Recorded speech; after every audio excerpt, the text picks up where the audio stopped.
Okay, so did you guys play with the mixer brush yesterday? I did for a little bit. Oh, And sorry. Just for the textures of the rocks actually on the library painting. is that in the one that I have Um, this morning? yeah, the suggestion you made, I just started playing around with that and a little bit on the ship as well. Okay, yeah. Yeah, that's cool. It's getting like a sepia feel to it a little bit, right? Yeah, it does. I think I'd be careful here. Can you share the screen, Mike, Oh, please? sorry. Thank you. I blame you, Elan.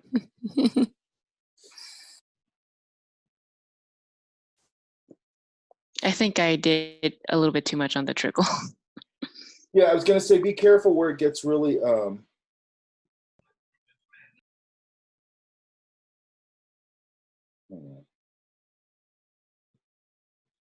real feathery right here. Yeah. So I keep it a little more, I could get a little foamy right there, whatever. But and then all I ever do with this kind of stuff usually is I'm painting back and forth. So I might be on a Mm-hmm. different layer, maybe get a, whatever brush you were using. Okay. So I might take something like that and just grab a surrounding color and just kind of shape it a little bit Yeah. right over it. Mm-hmm. So sometimes it just comes down to sort of just, see what I mean? Yeah. Because it's a trickle, it's that foam. Well, it depends on how much you want to show. I probably lose it a little bit in places too. It's a little too much, but I'm going to get some of this lighter value here.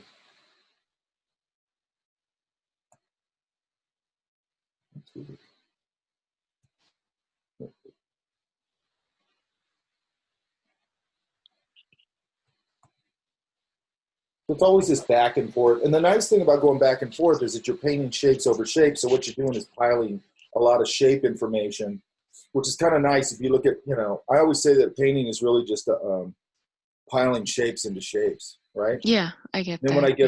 get Yeah. a pleasing amount of shapes, it's sort of done, right? Mm-hmm. Yeah. Because you don't want it, at least I don't want it to look rudimentary, like where just big areas are sort of flat color everywhere. And that's a style thing. You can do that, that's fine. But when we're doing this kind of painterly kind of thing, I want to make sure there's a lot of modulation of shapes and a lot of modulation of color. I mean, not too much, but enough modulation of shapes where it feels interesting to look at. Does that make sense? Yeah. Peter de Sef is a good example for that. Uh-huh. Yeah, he's a perfect example for that. You just pile shapes, and then some of his stuff is fairly simple, you know, deceptively simple, I would say. Mm-hmm.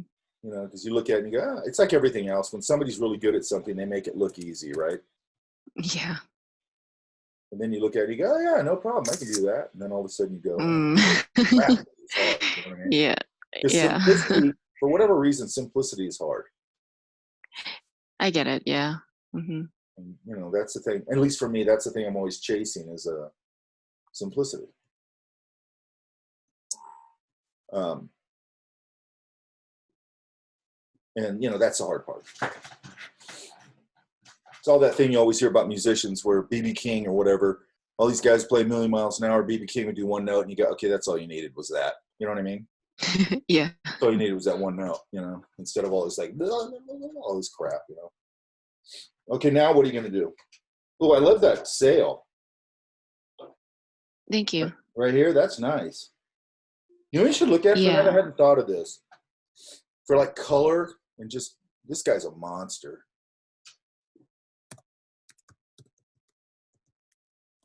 Just for color and stuff, this guy is like, this stuff. Paints a lot locally too. Paints around a lot around the beach cities and Laguna and all that. Ooh, that'll be a fun place to paint for sure. Oh yeah, my favorite place is San Pedro down by the industrial waterfront. I wanted to go there. We were planning to go there that semester. It's one of my favorite places to go paint. So look. Oh wow, that's nice. So great color reference, right? Right. This guy, Oh, wow. Yeah. swipe his colors, man. He didn't invent them. Yeah. Ooh, look at that. Look at this rock. Oh, wow. That's Man, cool. when you see this guy's paintings in real life, they're spectacular. As good as they are here, they're 1,000 times better. You know, look at the construction of the rocks. Look, big dark Yeah. shade. Couple of look. There's The not many bits in edges. here. Then look, way more information here. Then here's all your texture information, right? Yeah, his edge work is really Yeah, nice. he's nuts. But he has a really nice, like if you look in here, there's like that's this kind of piling on of shapes, you know, where he goes in and just keeps, and then knows when to quit, you know. Yeah. I think that's But the hardest part for me is knowing when to quit. I think that's hard for everybody. Look how purple these mountains are back here. And then a hint of warmth in there Yeah, too. down It's here. Look, really yeah, nice. it fades into that one. And then right here, if you look at that sky right there, that's what I was talking about with the little touch of yellow ochre in there. You see that? The haziness, yeah. Yeah, that little touch of yellow ochre down towards the horizon. And I mean, it's a little touch of it. Here's a nice one. Look at how he simplified the ballroom back there. Just a Oh couple of yeah. shapes. It's Right? nice. He didn't even put the windows in it, Mm-hmm. which is awesome. Look at, and then look at his planes on the rocks. Really flat brush paint planes, right? Mm-hmm. Look at this nice dark cool one right in the foreground. Anyway, look at this texture right here. I just love all that stuff. That's a nice one. The one on the water. Which one? The one on the water was really crazy. Like how he painted in the water to look like so realistic without like seemingly a lot of color in there. You know, so great. Yeah, there's a guy named Ken Oster. He just died a few years ago. I might have said this in here before, but in relation to color, he said he's a really great plein air painter, and he said nature is just a series of colored grays, and I agree with that. That's basically kind of what you're doing. You're not usually painting screaming saturated colors; you're painting grayed down version of color. Does that make sense? Yeah, it's all muted versions of a. Yeah, and then every now and then, like if you go out and you paint the poppy fields or something, or even you got some wildflowers in the foreground or something, you can kind of tap some kind of purish color in there. Boom, it pops out of there because you got this muted palette behind it, and then the color really pops where you pop it in. Yeah. One of the main problems you see with early image makers, whether it's painting or graphic design or anything, is they'll just go in for really almost primary colorish feels to stuff. Yeah. Because they just haven't learned the color yet. And then a lot of that's just experience and all that kind of thing. Yeah, definitely. These colors are like crazy. It feels crazy accurate, even though they're not, like easily pinpointable. Yeah, and the good thing about it, part of the reason I want to give you guys time on things like this is I want you to have that time to realize when you wake up the next day and you look at it and go, ooh, that thing you thought looked so great the day before, you look at it the next day and you go, ugh, that doesn't work. You know what I mean? Mm-hmm. But you need to learn how to distance yourself from the piece, because you're not always going to have days to do it. You might have hours. And so you got to find ways of going, how do I see this fresh? Flip it. Sometimes I take it when I put it on because I told you guys I put it on my phone or my iPad or whatever, and I'll just pop it up when I'm sitting there, doing whatever, and look at it and go, oh shit, Sometimes I'll take the screen I'm looking at and I'll look at that in the mirror. So I'm seeing it through two filters. Does that make sense? Mm-hmm. I'm just trying to get myself where I can accelerate my view of it based on a timeline. If it's my own stuff, I screw around with it and I savor that process and I play around with it and I experiment on it and all that. But I couldn't do that with a real job, Yeah. Yeah. So anyway, that's bitching. That's cool. You can tell it's plain air Oh, pieces. that's cool. Yeah. So look at the design of this stuff too, you guys. Yeah. Which ones have you seen live, Mike? I'd have to find them on here. Hang on, let me see if I can do a thumbnail view. There's one he did. Shit, oh, here it is.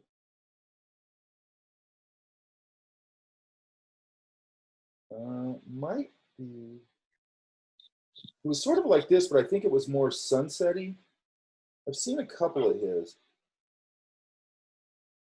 So a show you guys ought to go to, it happens every year, called the Masters of the American West. And it's one of the best painting shows on the West Coast of sort of representational painting. There's also a gallery in, I think it's Culver City, and I think I'll look it up, but I think it might be called Maxwell Alexander Gallery, I think. And they do I think they do a lot of traditional stuff like that, really high-end stuff, Scott Burdick and people like that. I think I might have seen this one. This is bitching right here. And there was one like this that I saw. Maybe it was this one. I think it was this one. Except I remember it being more panoramic, but I think it might have been this one. And it's just they're you know, when you go see these things from life, man, they're just spectacular, you know?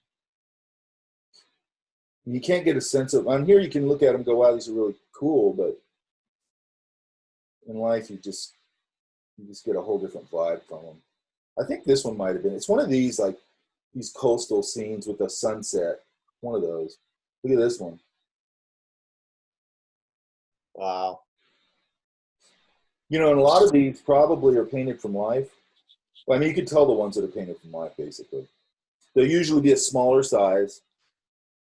Anywhere from like 8 by 10 to, I don't know, somewhere around tabloid maybe. They usually tend to be that, you know, smaller one. This is 12, that's 12 by 24. This looks like a plein air. Yeah, 8 by 10. This looks like a plein air, 9 by 12. Yeah, those are standard sizes. This looks like a plein air.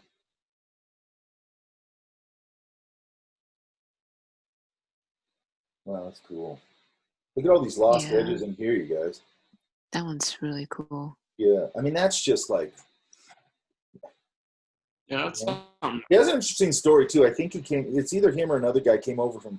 They were academically trained. It might be Mayan Sunkyo, I'm not sure, but I think he might be one, too. That was academically trained like in China and then made his way over here. And they have a pretty rigorous academic art tradition. Anyway, I know the reason I'm going on and on about this is that I just want you to understand sophisticated shape making. So again, it doesn't matter if it's just painting, it could be graphic design, whatever. All this stuff applies to anything. Okay?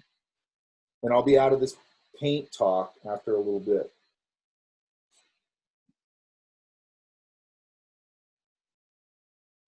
Anyway, really understands light, okay? Make sense? Yes. It's really light and color is what I'm talking about there. Also, shape language is great. Oops.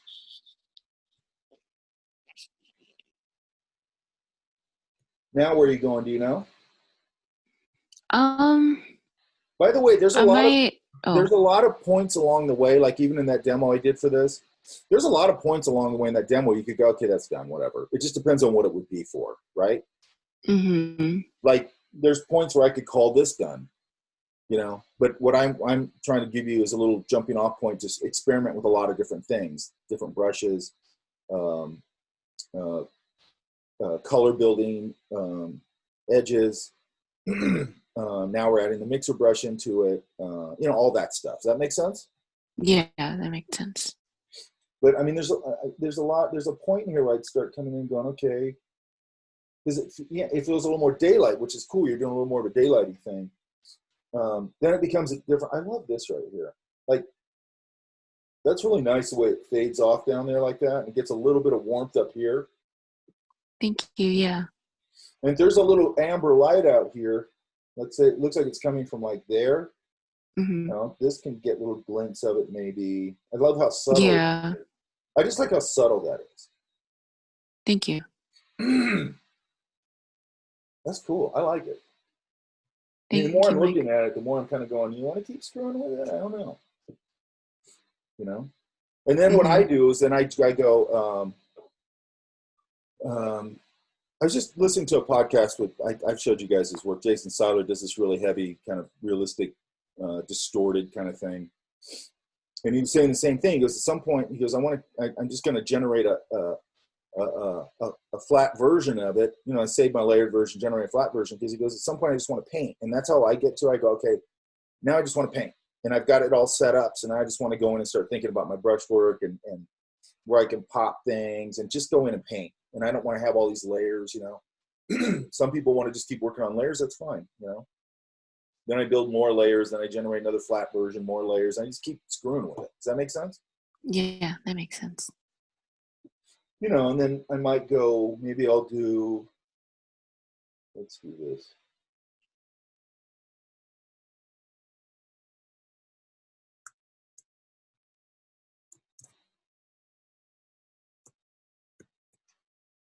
Maybe, let's pull this.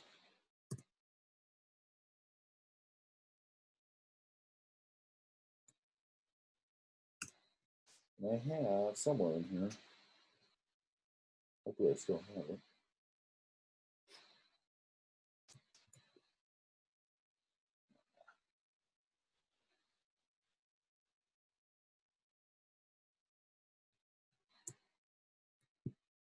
Let's try something here.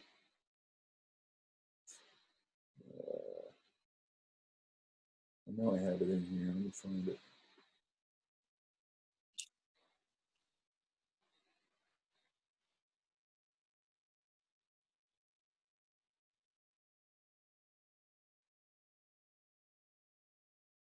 Might be here. Hang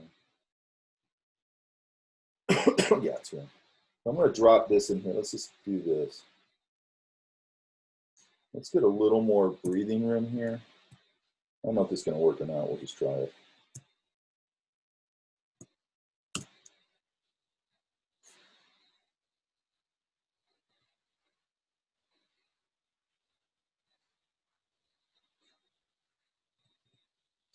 Let's go. I don't know if this will work. Let's try this. I'm going to grab that oily brush.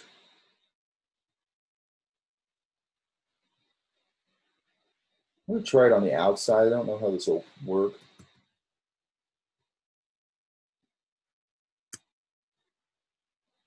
Too big. Hang on.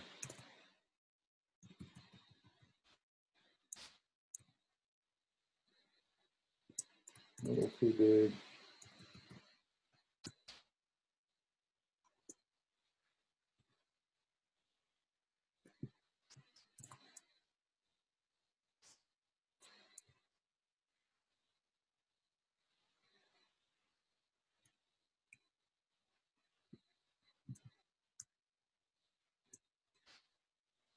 Not sure if it'll work on the edge. I'm going to try. Too much.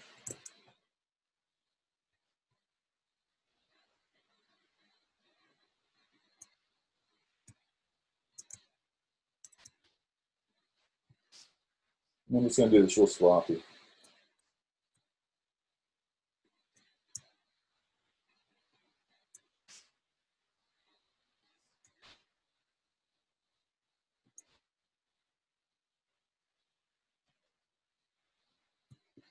Yeah, it takes out that part. So let's try it this way.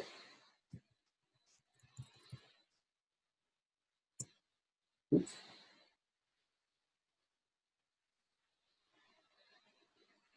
Are you trying to put a mask on it? Yeah, I'm going to try something here real quick. Oops. I lost my edges. I need a little more. Damn it. I think it's the C, right? Crop? Yeah. And if I hold Option, it just goes out from the center. It makes it a little easier. So Yeah. let's try the same thing.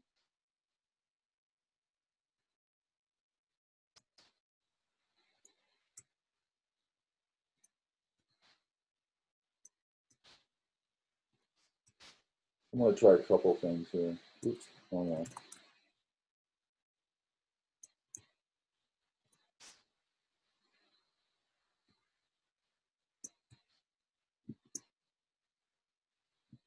I'm going to even leave a little bit of it in the middle, not quite finished, just to see what I get. Because I can, again, we can paint back into it. Mm-hmm. But I want to get a little bit of a, let's see.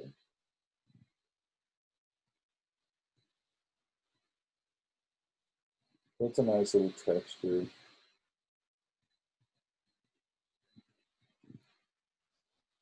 Let's pull this down here. Right? And then let's go Yeah, back that's in cool. here. I don't want that much. If I want to get that sort of faded painting look, damn it. Where's my brush? Then come in here and sort of pick how much of that faded look I want, right? Yeah. Just go, okay, I'm gonna go give it that Gives you old that world. Huh? it gives you like that retro look of a poster. Like an old faded thing, right? Yeah. And then I could go in here maybe.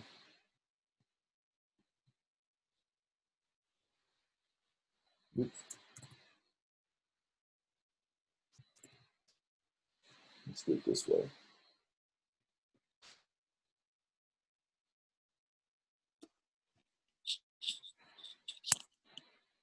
Come on.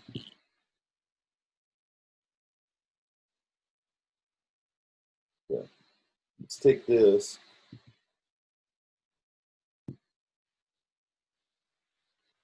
If I can just pull it in. Actually, I'm going to tilt it.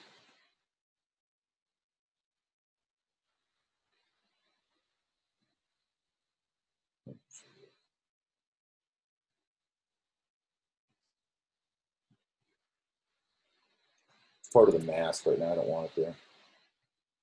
No. No, I don't need it.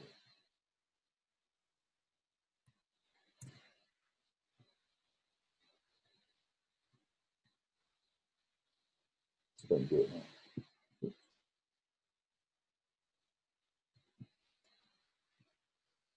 I want something to drag it. That's better.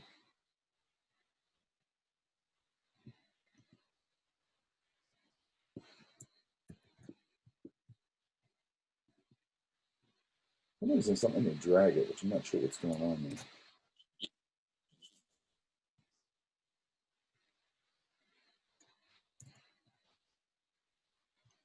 I don't know why it's something to drag it in there. Let's see. Yeah. Let's pull it way down here. And I could desaturate this. Just start to give it a little bit of a parchment feel back there. Mm-hmm. That makes sense? I Yeah. lost my mask here, if you notice. So I'd have to redo Yeah. that. But so let's try this. Oops. Yeah, good.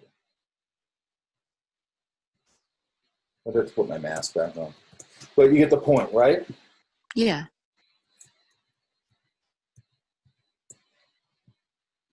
What happens if I do this? Yeah. Then I just merged it. Mm-hmm. Don't have to deal with that anymore.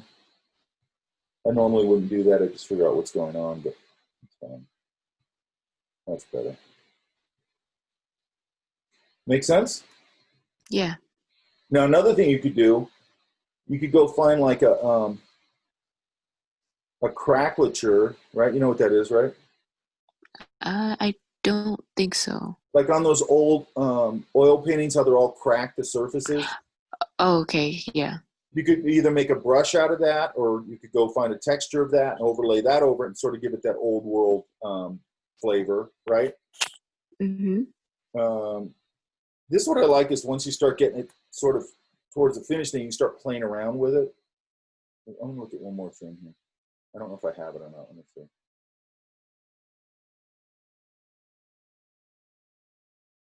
Let's see if I can do this. I probably don't have enough to work with here space-wise, but I'm going to try this. So let's reopen this.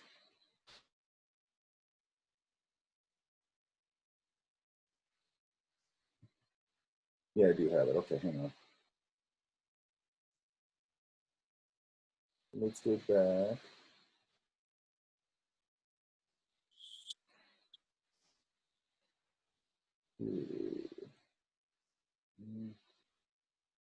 I'm going to flatten this again.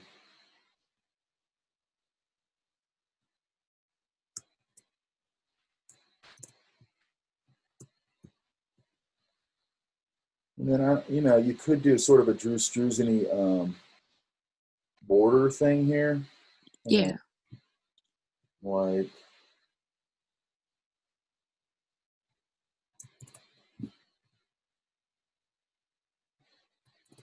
oops.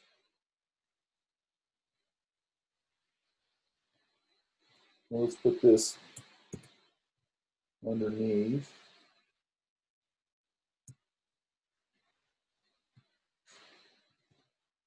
Does that make sense? Mm-hmm. I'm cropping it all crappy, but it doesn't matter. You'd have to give it a little more breathing room for this.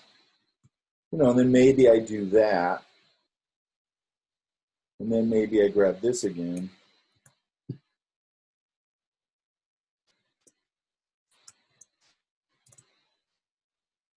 Go back.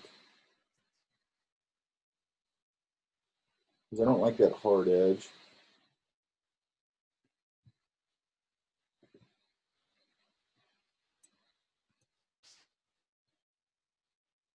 Oops. I'm going to rasterize that.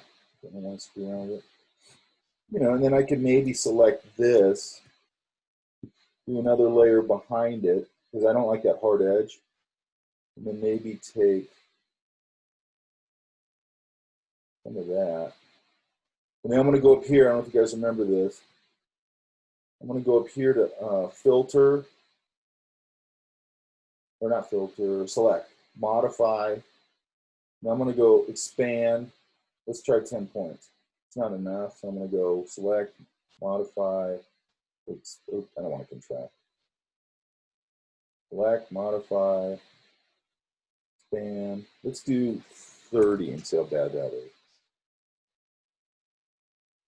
Probably a little too much. Let's try 20. And then I'm going to try and fill it with some of that. Then I'm going to take this.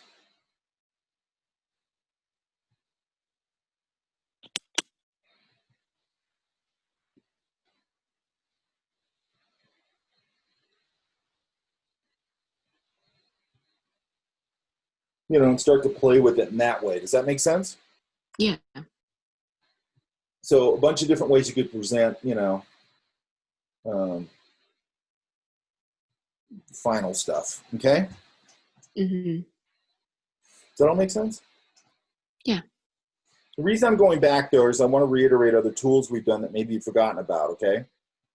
Yeah, no, thanks for the callback. I'm looking at the chat.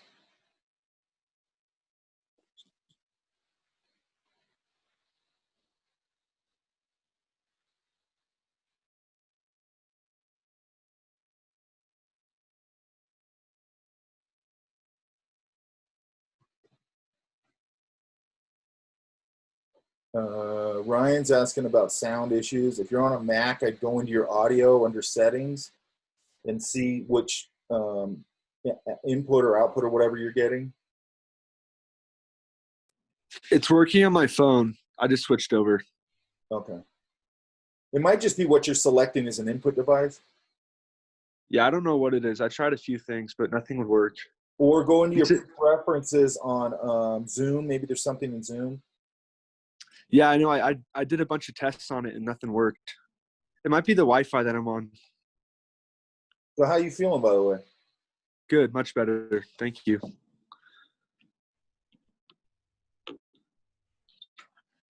Okay.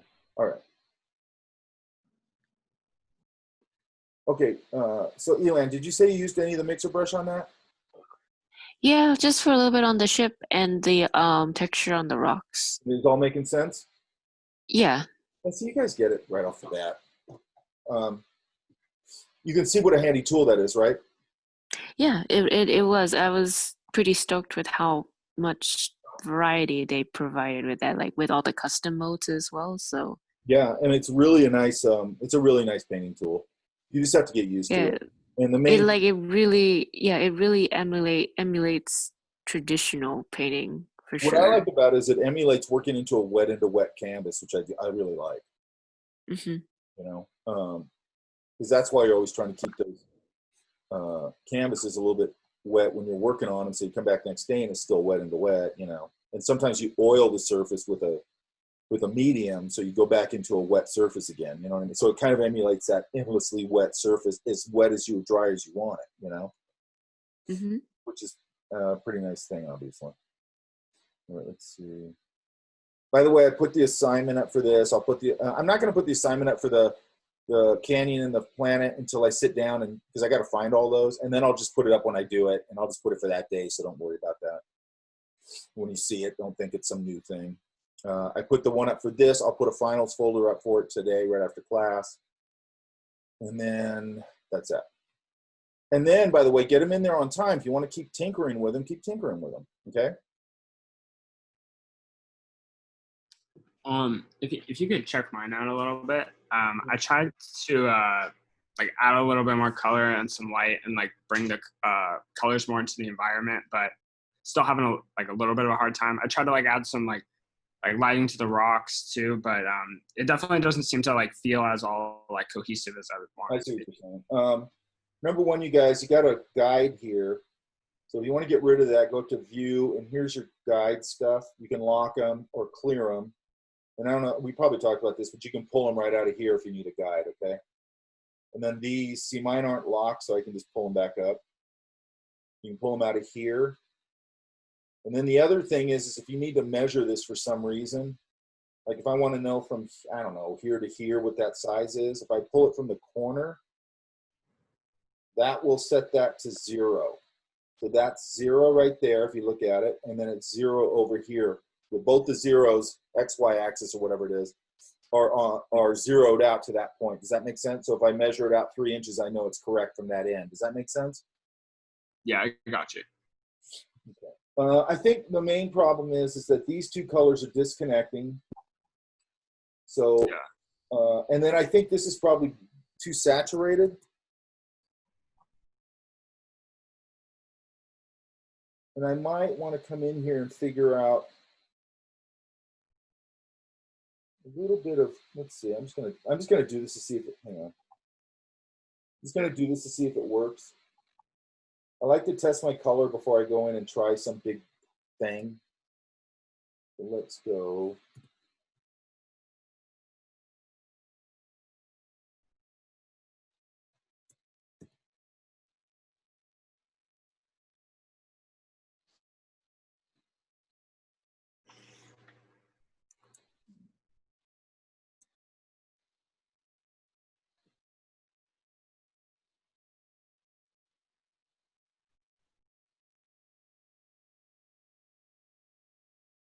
If I pull in a little more of the sky color in there, see how it starts to relate a little better? Yeah, definitely. Yeah, I can see that. And then another thing, so what we're always trying to do is put everything into the same environment, correct? So I'm gonna go here and then go maybe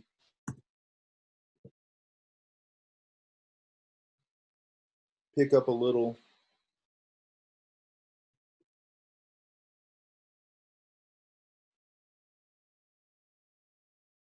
probably a little lighter value. Yeah. Reflect a little bit of the water in here, and I'm gonna knock it down.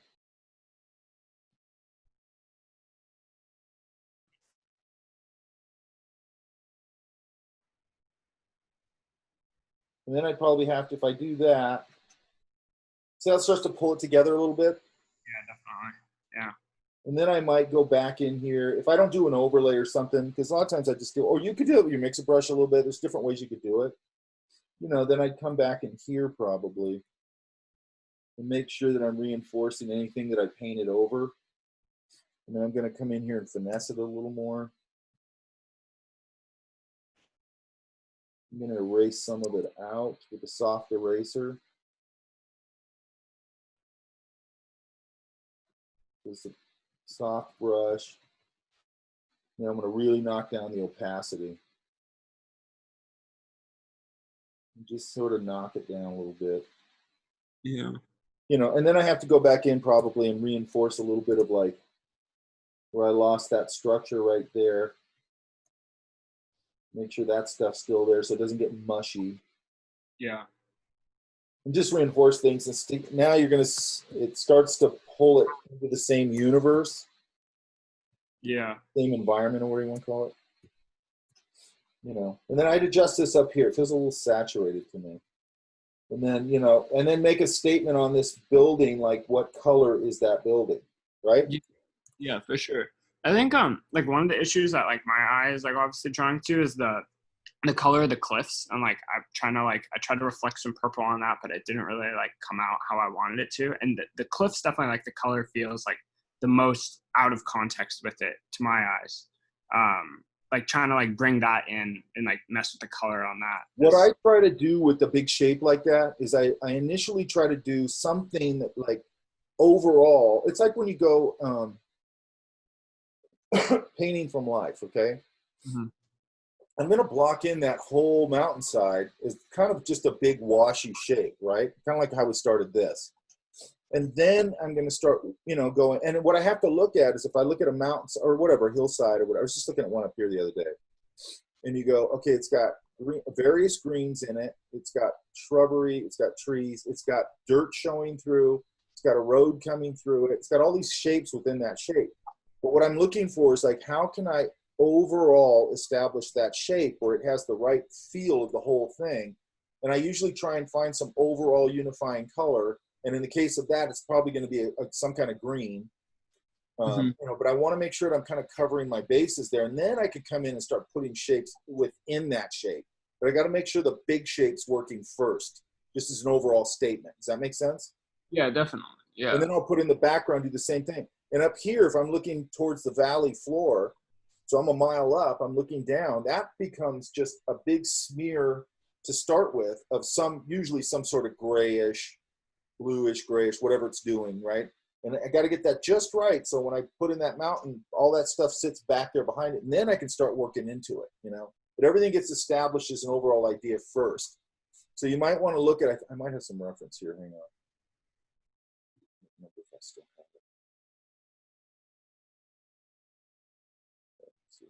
I feel like I understand what you're saying, but like the application of something like that onto like this, especially like here, like what do you think would be like the headspace process of trying to color correct these things right now? You know what I mean?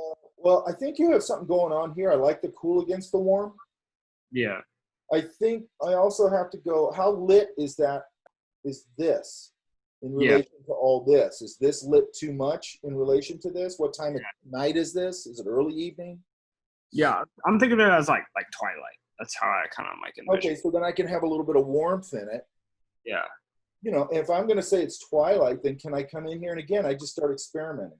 A lot of what I'm doing, especially when I'm making, I mean, I look at stuff like, I have reference to this, but I'm just going to look it up real quick. Hang on. I don't know where it is. So let's go. I mean, look at these cliffs. This is actually a really good example. Sort of late afternoon. They're warm, but they're purple, right? Yeah. Like this is a really nice, and then here's your shadow value, right? Sample it. Yeah, you know, yeah. Take that color, sample it. Go like look at it and go like I'll look up like yeah, I guess I forget about that too. I could just like pull up another image and sample it from there. I'm usually like playing through the color spectrum on there, trying to find some. So here's cliffs at sunset. You know, I just look at it and I go, you know, get ideas. You know, what happens at sunset? One of the things I was going to say, this is pretty nice. That's pretty nice reference right there. Yeah. You know, because this is pretty late in the day. It's getting a little warm. It's pretty brown. And the darks, if you notice, the darks are staying pretty warm, right? Mm-hmm. That could also be the camera, by the way. So don't be a slave to that either.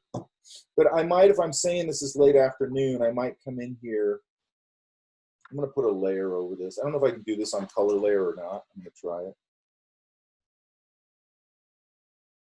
And I'm just going to get a stream in color because I can adjust it.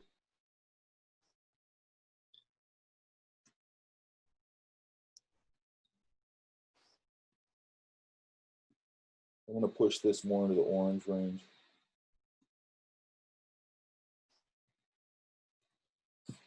And let's see if I can do this on a color layer. I don't know if I can. Now, what I'm trying to do is just establish a simple color scheme, right? Yeah, just like another like light in the spectrum of coming out.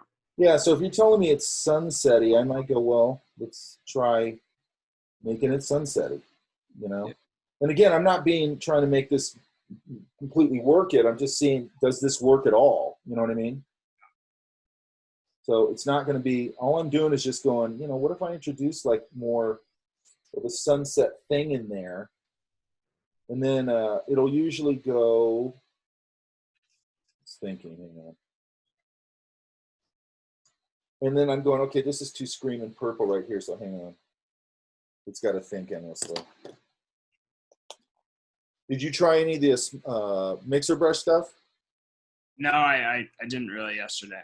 Okay, make sure that you're doing that. You know, I know you're working on this and all that, but Yeah. I want to make sure by tomorrow, and then whatever we talk about today, that everybody's trying that to make, because I think that's important. I think everything's important.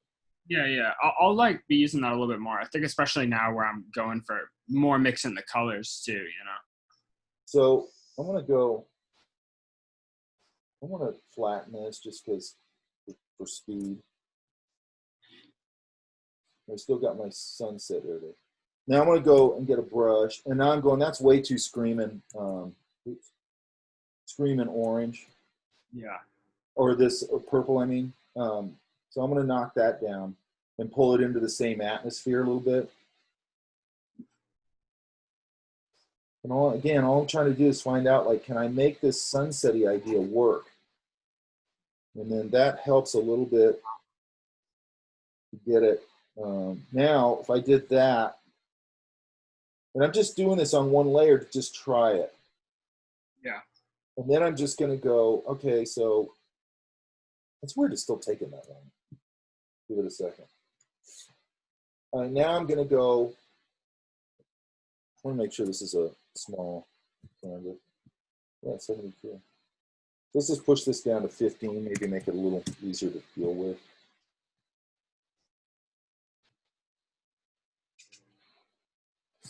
You know, then I got to think about, like, if I have all this orange light, I'm going to get hit here. Maybe some of these things will get lit up a little bit by that. All I'm doing is just dancing around it, trying, because an orange, when you get to sunset, it starts to really affect all the color around it because it's throwing all that orange light into everything, right? Yeah, definitely. So, you know, I got to find a balance here, because I don't want everything to be orange. Yeah. And then, you know, maybe I come in here and find a more neutral purple.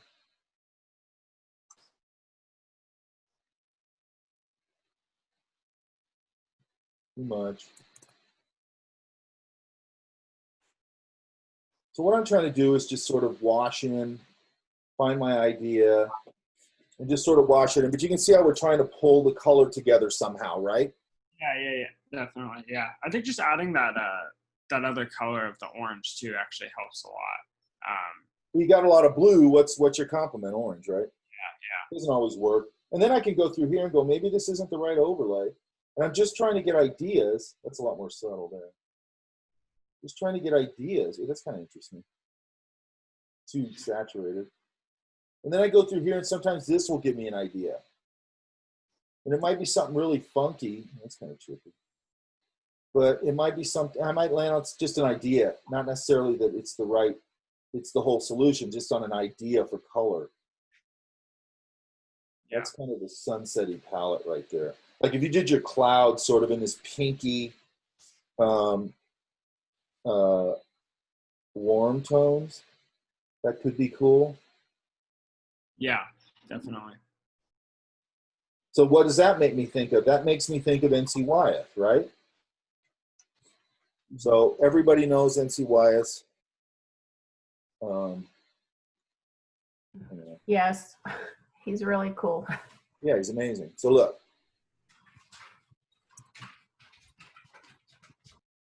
He's known for this.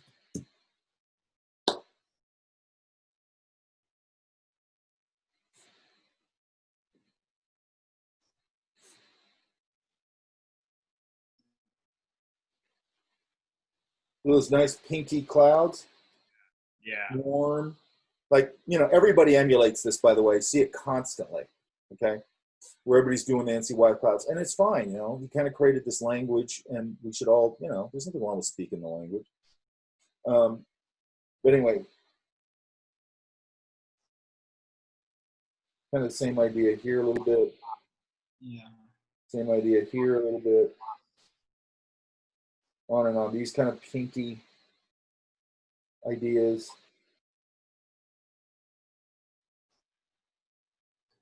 So on and No, so that'd be good just to sample on it to eyedropper. I don't know why I never really I kind of forget that exists when I'm playing around with it, just using the spectrum. Yeah, well, you're figuring it all out, right? And I'd have to pull this down, find a good saturation point. But that didn't make me go, okay, here's my, you know, I could start adjusting this if I like it.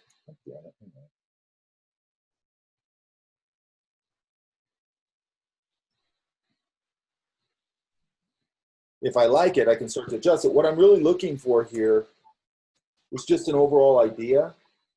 Yeah, no, I got you. And what I like is when I go,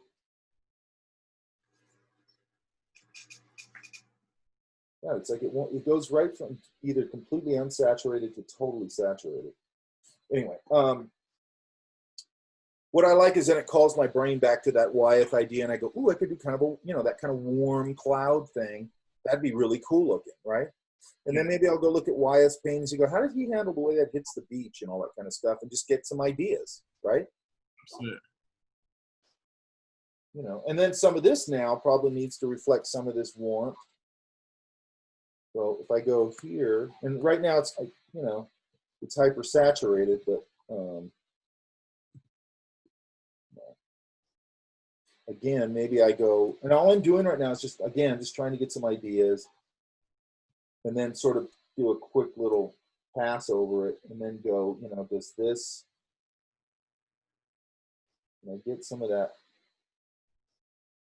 warmth down here. Even that's pretty subtle, but, you know. And let's even try that. Let's go 100% here. I want to get rid of all this.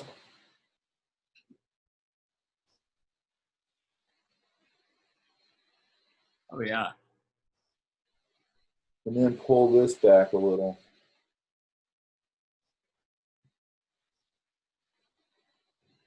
I'm just trying to unify some of this stuff. And this could be really subtle. You know. So then we're starting to get a little bit of a nice pinky sunsetty NC Wyeth-y kind of idea, right? Yeah, I got you. Yeah. Then I have to go in and dial it in. Yeah? For sure.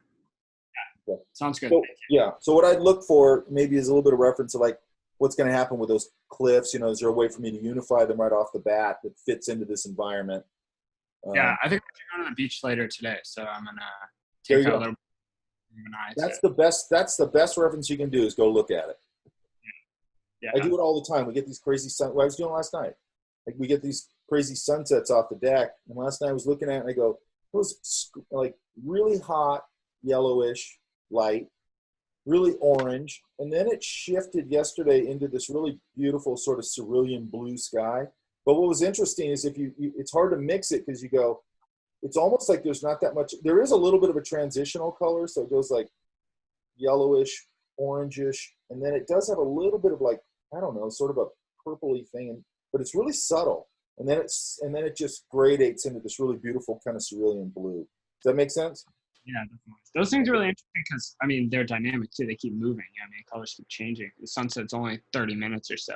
So Yeah, if you're lucky. Yeah, and yeah, and then just throughout the day, you just look at things and go, and it's not just like I've said this before in a lot of classes where it's like if I was working on fall product when I was doing like packaging or something, I'd walk through the woods or whatever up here because I take walks and stuff.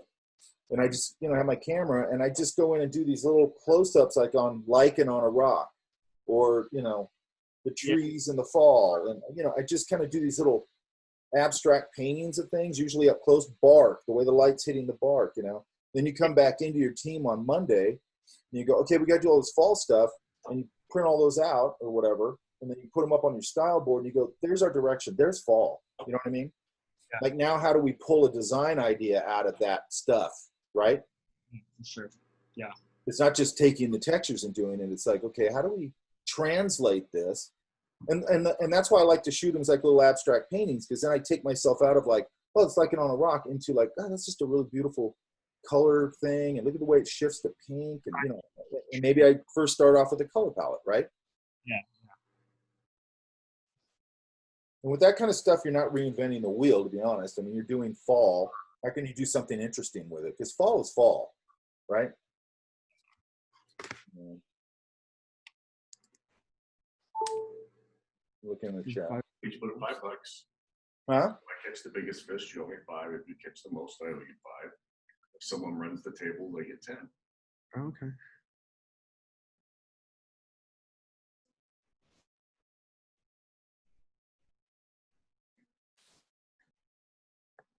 You guys are talking about the mixer brush, Elan? Yeah, just What pretty about- much. I think Ildiko was just asking how to get started on that.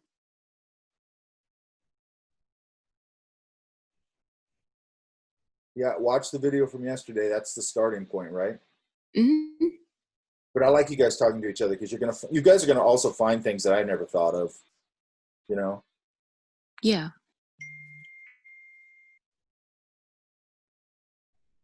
And yeah, that's a good point. There's certain brushes that won't let you turn them into mixer brushes.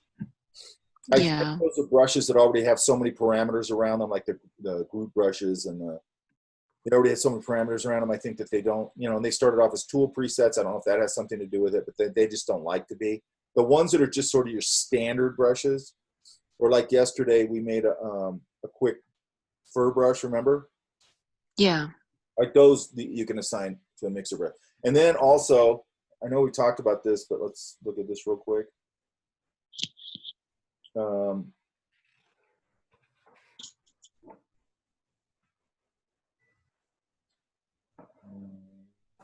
When you go in here, like this one is specifically made to be a mixer brush. This one's a regular brush or whatever, but that's not gonna let you assign it either. But you can see right here by this little icon what these brushes are, right? Like these all have the smudge symbol on them. That's what they are, right? Right. Let's see in here. Mike, I have a question. Sure. When you make the mixer brush, will you make your own? Like I made like this little one like you did yesterday for the fur, and I defined it as brush preset, but it just shows up as a brush. Am I supposed to specify? How do you specify it's a mixer brush? You just switch it over. So like you don't have to specify it. Like So let's say it's in as a brush and it's little splatter marks. let me see if I still have the one I did yesterday. It Yeah, may, like once. Oh, sorry. I heard it. no worries. It may also be you have to change your brush in the tool section to mixer. Even if it's a mixer brush, if you load it, This the is tool, a regular it brush. won't do right? it. This is a Okay. regular brush. This is the brush I made yesterday. Okay. Mm-hmm. And this is what it's doing, while I'm just painting Okay, it. just paint it. All I got to do is come over here and go mixer brush. And then just choose that brush again. Yeah. And then now it's a mixer brush. Okay. Yeah, that's exactly what I meant. Perfect. Yeah. So you just got to go, now it's a mixer brush. You don't have to like make it a mixer brush. It's a regular brush. It'll accept going both ways, which is good. Okay, Sometimes you don't want to be a mixer brush, but you want to use the same textures or whatever. Okay. right. Okay, so you just specify in a little brush. Yeah. And then some of them you'll notice won't let you do it. And those are usually specialized brushes. Okay. Yeah, I was using mixer brushes as a regular brush for like a year, and then I was like, "What? That's what that does?" Oh. The first time I used them, man, I was just like, the hell with this thing. It's just weird. You know what I mean? Mhm. because nobody had shown me how to, you know, I used to be in that mindset. I told you guys this, where I'm working on stuff and I'm like, I don't have time for that stuff. Like, don't ever do that when you get into your career. Don't ever go, I don't have time. It's Don't get like, impatient. huh? Don't get impatient. Well, Take what your- happens is that you, and I get it, because I mean, I did it, but you go, I don't have time for that. I got a deadline. And I used to have, I probably told you guys, like, especially this one intern, super talented kid. When you go, hey, you know, you could do that with a whatever tool. And I go, I don't have time for that. I don't have time for that crap. You know what I mean? And you go, yeah, but you're going to be here for 3 hours. And if you let me show you this, it'll take me 5 minutes, and then you can get it done in 15 minutes. Or you can stay here for 5 hours. I don't have time for it. I got a deadline. I wouldn't listen to anything. You know what I mean? I just go, I don't have time. Number one, yeah, you might not have time on the job. Go home and learn, make sure you're keeping up with these tools, because they make your life so much easier. And you don't want to look like the slow poke in the group. Right. Everybody else is using all these tools, and you're just being lung-headed about it, and everybody just starts going, he's slow, man. You know what I mean? And it's really just because everybody's passing up because they're using smarter tools, you know? And don't do the kind of crap I did where I'm like, no, those guys are all cheating. They don't know what they're doing. It's like, you know, dude, it's about getting the job done. It's not about showing off your fancy drawing and all that crap. You know what I mean? It's about getting the job done. Yeah. And at the end of the day, like somebody said, done is better than done is better than great, right? Done is better than finished, or whatever, however they say it. But it's like Complete is better than perfect. yeah, done is better than perfect. You got to hit deadlines, man. You know, you can't in the real world. You can't. Or you know, right now is the time when you're in college and all that stuff. Is the time where you get to experiment, which is why I try to give you a little more time to experiment. It's where you get to do probably a little bit bigger concepts that you might not be able to get away with in the real world, especially with advertising and things like that. But you want to flex those concept muscles and those solution muscles, and really, you know, not be as bound. You need, in some projects, you need to be bound by the real world. Some you need to be bound by the real world, but being able to go, if the world was the right place, this idea would be a great idea. It's just that usually it's corporate. They're afraid of anything. There's 50 people involved. They're timid. They don't know the demographic. There's just a million reasons why stuff just gets diluted. You know what I mean? Mostly because too many people are involved. But, you know, that's the way it is. Or marketing people involved. 90% of the time, what will ruin a project is marketing people get involved. Okay? So if anybody out there is marketing, be a good marketing person, because that actually is valuable. But there are few and far between good marketing people. They tend to all be the same person, and they tend to jack up projects. And for some reason, people listen to them. I don't know why. Okay.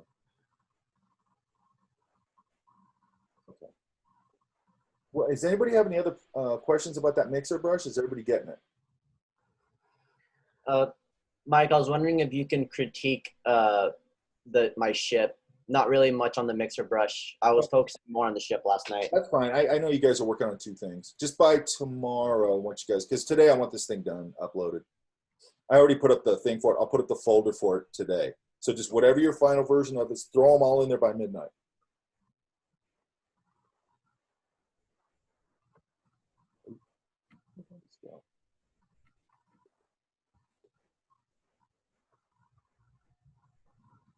Where you at? Okay.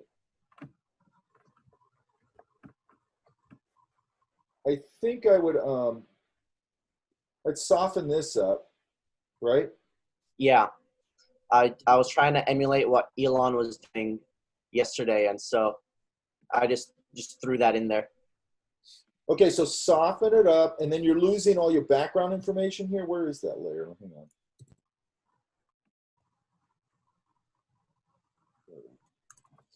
So the good thing is you put it on a layer.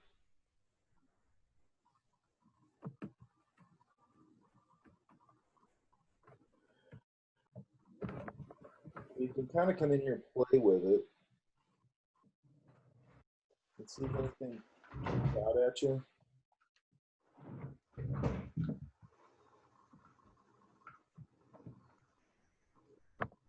Or it might just be maybe I drop the opacity a little on it so it feels a little more misty and less opaque. Does that make sense?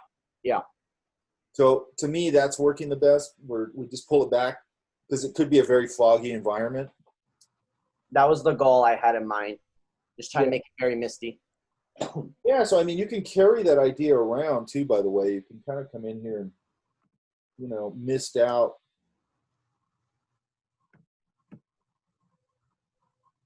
Get another soft brush.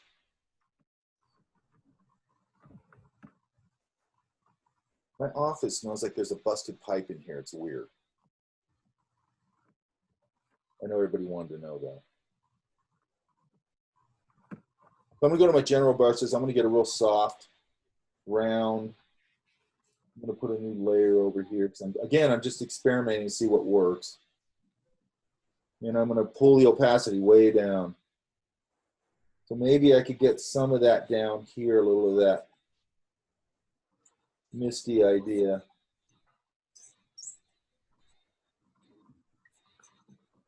I'd have to make it a little stronger. It's still a little. So what I'm going to have to do here is it's still a little, it's too pinkish. Hang on. I'm going to just start with a white, really low opacity.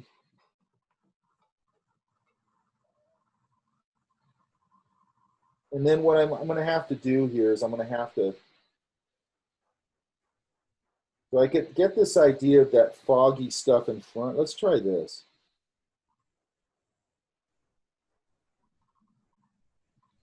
Because I do want this to be really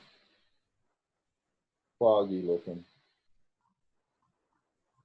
I put this on a layer in front, behind the boat, in front of the rocks. But see how we're starting to pull the foggy idea down to the bottom too? Yeah, it makes the image just look that much more full. I know, you know, we haven't done this yet, and the fog idea is a great idea. I just don't want to bury my boat. That's the only thing I got to be careful of. And I am on, let's go.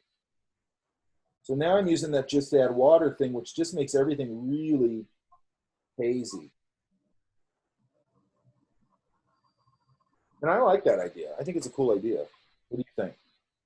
Yeah, it looks a lot better. Thank you. So then I'm going to pull it away from my ship here because I want to keep that fairly readable. So it sits in front of everything like that, okay? Yeah. And then make a real decision about what color that building is. Mm-hmm. It's Yeah. like feeling like it's gold or something, right? Yeah. I like now that I'm looking at it, it feels a little bit too screaming for me. Yeah. I think I'm gonna tone it down just a little bit. Yeah. I was playing around with the colors for that library. I was having trouble of which color I should choose to make like the main building. And I think I'm gonna be going back later tonight and just sprucing that up a little bit.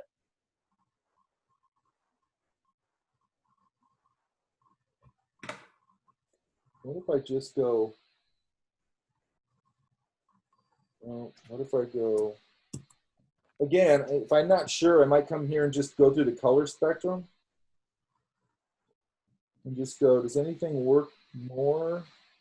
Or I could go same thing and try desaturating a little bit. Yeah, so if I desaturate a little bit, it feels a little more believable. Mm-hmm. It just depends on what color that building is, right?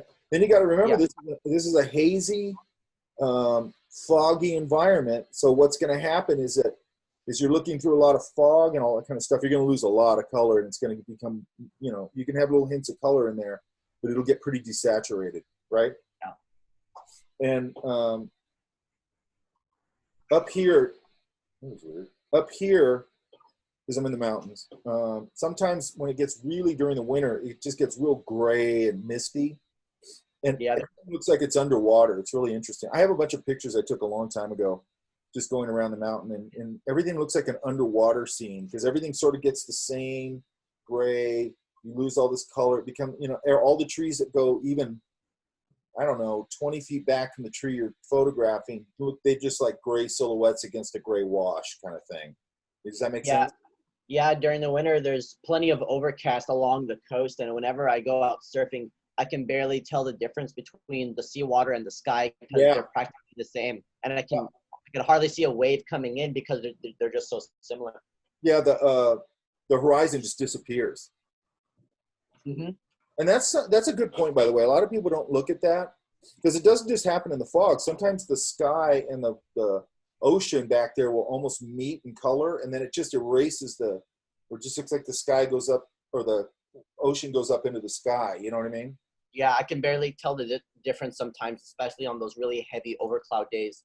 That's what I love about being a designer or whatever, teaching all this stuff, is you have to really pay attention to the world around you. And when you pay attention to the world around you, the byproduct is, because you can get into, especially right now, you can get all this negative thinking, but when you're looking at the world around you all the time, you go, man, it's a beautiful place though. You know what I mean?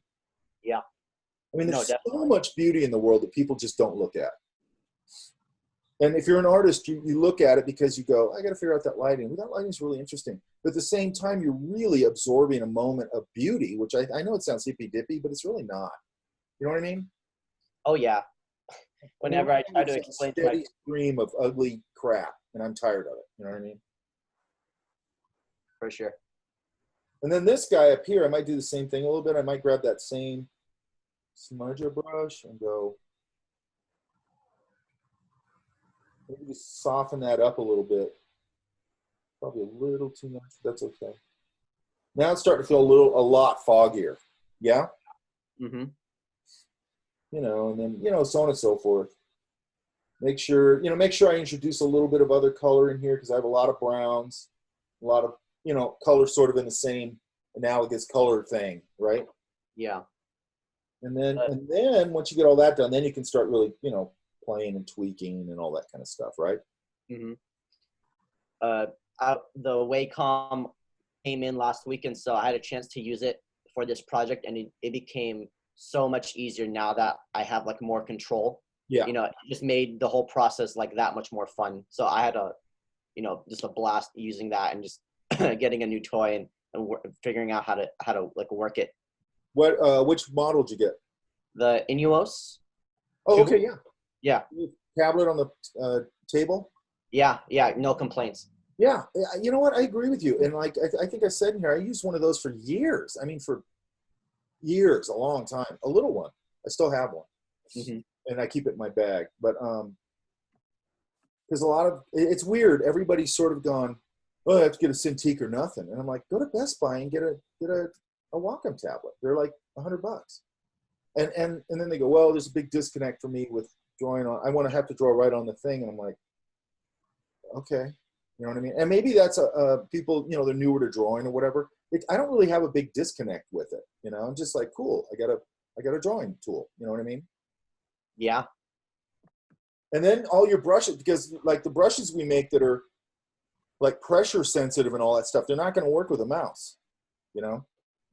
It's very difficult, and I was learning how to like leverage the pressure sensor when I was working on this, because I tried to go back to the rocks and try to use those highlights, try to add in different colors and blend them. And so I was really able to like have fun with it, with the working out that pressure sensor on the Wacom. So yeah. And what's nice about that is that you really start to get the sensitivity of just your hand. Mm-hmm. Like, well, I'm just going to kiss that with a little bit of texture, and you barely hit it. I actually think their tablet top, the one you're talking about, the Intuos stuff, I think it's a better built, or what do you want to call it, manufactured product than their Cintiq line. I think their Cintiq line has a huge amount of problems with it. That's I don't know why Apple hasn't come in and just kicked their ass. I don't get it. Because Apple has no vision anymore. Yeah, they're not as innovative as they once were. But I haven't seen them be innovative since Jobs died. They'd want to make their own Photoshop application if they were to make a hardware product for digital drawing. Okay, so what I always said, if Jobs hadn't died, he probably would have done that. I think he would have. It's because Jobs had a tendency to go, I mean, he went nuclear on people all the time. Like he went nuclear on Google when they started making the phones that were copying his phone. And then he just called the guy up, whoever the head of Google was, and just reamed the guy totally. You know what I mean? and was like, I'm all over you, man. I'm going after you. This is nuclear war and all this kind of stuff. I mean, he was, you know, I actually admire that about him. But I think he would at some point, and he went to war with, I think it was Macromedia over Flash. This is years ago. You guys probably don't remember this. He had a big fight with them, and he goes, that thing eats up too much. It was the thing that drove everything, like in motion graphics or whatever, on phones or whatever. And he goes, that thing eats up too much memory, man. You got to redesign it. And then they were like, no, you know, because they were like, we're Macromedia. He's like, okay, screw you. I'm making my own. And then I think that's where HTML5 came from or whatever. And then he buried that, man. That product went away. That was the end of it. And then I think at some point he probably would have got pissed off at Adobe and went, screw you, I'm making my own. And I wish that would have happened, you know, because it would have put a competing product out there. Everything would look different now if that's how the timeline was. Well, also, what I'm guessing you would have right now, because their technology that they put in, like the iPads, the drawing, everything is great. Yeah. It's way superior to Wacom, okay? It's better design. It works better. It's not clunky. It doesn't have a bunch of problems. It doesn't have a bunch of adjustment crap you got to do. I think I personally, just because I mean, I don't know what he would have done, but I'm guessing because Wacom is so ripe to get knocked off their perch because I don't think they make a great product, but they make the only product right now really in that world. And I think that if I was them, I would have done an iMac Creative. I would have put the same technology into that.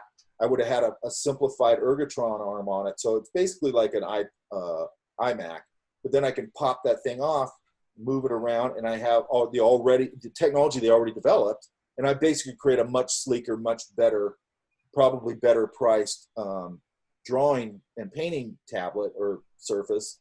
And they would have wiped them out overnight. Wacom would cease to exist if Apple did that. You know what I mean? I just uploaded a new one I just worked on. If you can just look at it for a second, see if the orange I tried to do kind of came through correctly. And by the way, none of Apple's products work anymore. Like what? The Are you Xbox stuff? using a Mac Pro right now? Like at home? What? Oh yeah, Gotcha. but it's the big one. I don't even know if they make them anymore. Somebody told me they don't make them anymore, which is crazy to me. Oh, it's a 17-inch? I think so, yeah. And I like it. It's a good workhorse machine. But I'm thinking now, which is like something I would have never thought of before. Hang on.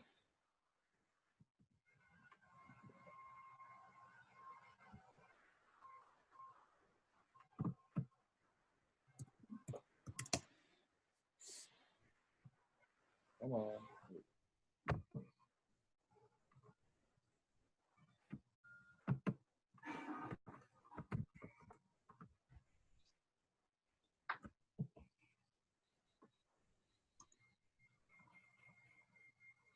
Okay.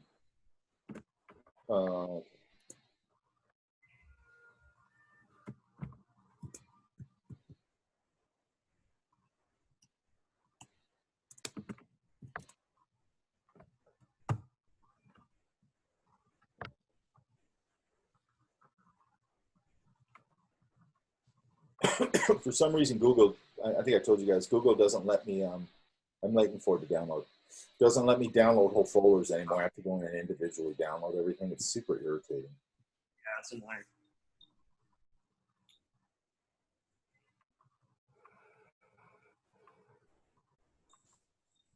And the weird thing too is that the Apple products, like when I take a photo or whatever on my phone, theoretically everything updates, nothing updates, you know? Yeah. And then like it'll update the next day. And it's like, thanks, Apple, that's awesome.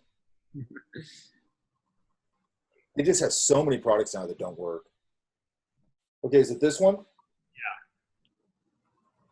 Yeah, I tried to throw the orange in there and like add it to the rocks and the cliff. And then I did 2 gradients on the sides to kind of add it to the atmosphere, try to add it to the atmosphere there.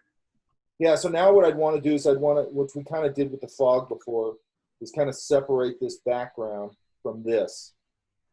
Yeah, right? yeah. So to make sure that everything's not just a bunch of brown, right? Definitely. Yeah. So I Okay. just I would probably look at some reference and just go, how can I you know, because we tend to think, you know, rocks can be a lot of, and they can be any color you want, really. You know what I mean? Yeah, yeah. You know, what the lighting is and what I need to do from a design perspective, all that kind of stuff. They can, I've got a lot of leeway there. I'd also make sure that, yeah. Okay, that's starting to work. I might pull this a little bit. Where is that?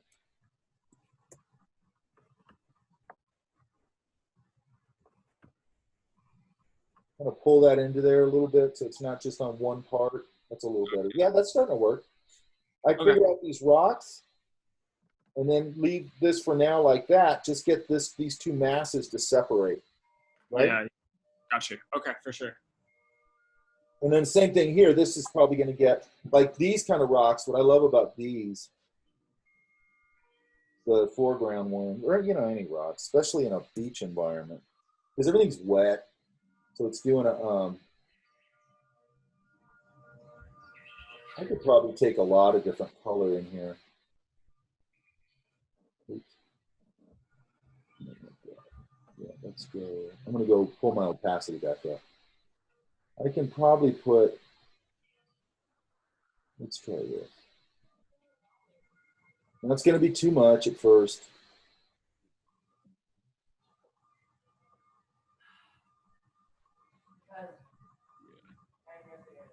And they'll get a lot of green. See how it's starting to like integrate into it where it's just shifting the colors a little bit? Yeah, definitely. That makes sense? Sure. Got you. Okay. And even here, like it's way screaming, but once I come in here and start pulling some of it out, What? it's screaming so much. All it's doing is Ready for water? variation. So let's do one more thing. So I could probably get some green in here. I had a teal in here I was using. Let's see if it's still here. Yeah, right there. So I might use this teal. Let's see. Yeah, that's not so bad. These rocks will get a lot of that kind of thing. And then I'm just sort of integrating it into it a little bit. Then I can, you know, I can desaturate it a little bit if I need to. Yeah. So it starts to just feel a little more rocky. Like that's probably, you know, and then I might go, that's too, you know, Multiple. still thinking. I might go desaturate it a little. Yeah. Like right there is pretty nice. So I just kind of cool them off a little bit. That's a little hard right there. So I'd probably go back into here. Probably take some of this out. Yeah. I'm going to go with a really low opacity brush, or about there maybe.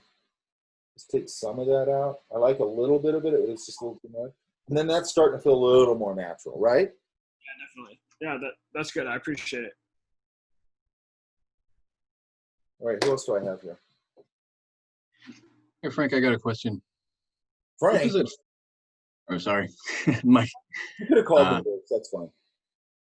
what does that finger painting checkbox do for the smudge brush? I never use that. I'll look into it. I never use it. It might just be that it does a lot of smudging between the different layers. I'll look at it. Just because I don't use it doesn't mean it's not a great thing. But I'll look at it today and see if I can figure it out. Okay. The thing with these tools is like you have to sort of stay on track with the big tools that you want to go over because you can just go in all these micro. We could spend a week on the mixer brush. You know what I mean? Which is a little dangerous. What's I just gonna do? Oh, I'm looking at the chat again.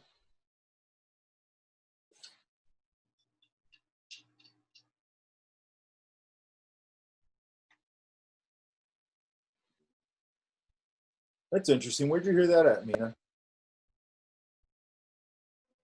Oh, I do a lot of research on stocks and financial markets. I just like studying ecosystems because I came from a earth science background, and one of the ways that the reason why I like studying like the financial markets is it's a good way to study geopolitics and like you know, and for artists they get to study the nuances of nature because they have to understand lighting and color. With financials, you can I feel it's a great way to study like the human psyche and people's motivations and incentives. So, Yeah. I mean, from the research I've been doing, that's what they're transitioning to. So, It's really weird because it's like there's okay. So like, and I know I'm on a tangent here, whatever, but years before Jobs ever got sick or anything, because I really admired that company as a product design company and everything, and I admired his vision and everything, and I was a huge fan of it. And then I remember telling my girlfriend at the time, I go, if he ever gets sick or something ever happens to him, he has not. There's an army of people in that company right now, and they're all MBAs and they're all marketing people, and they're standing in the wings. And if anything ever happens to him, they cannot wait to turn that company into every other company. And they don't understand that the value of the company was how innovative it was and how well it executed its product design. Does that make sense? Yeah. yeah. And then it happened way faster than I thought.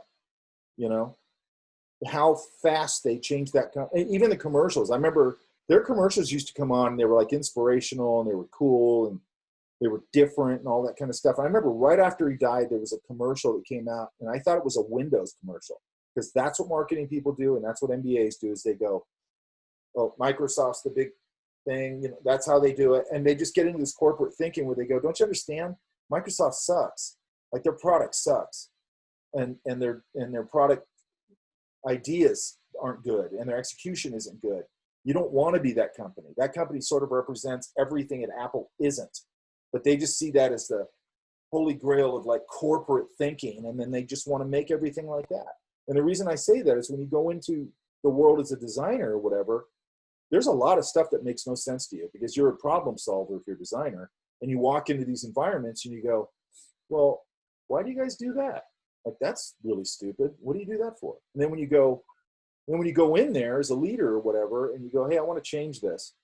And they go, oh, well, that's the way we do it.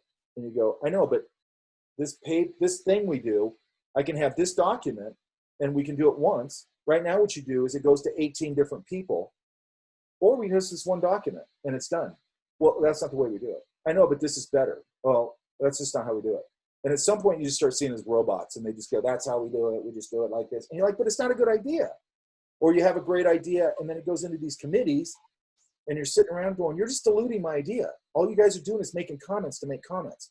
And trust me, you don't understand what I'm doing here. And trust me, none of you people are designers or artists or thinkers at all. And just trust me here. You know what I mean?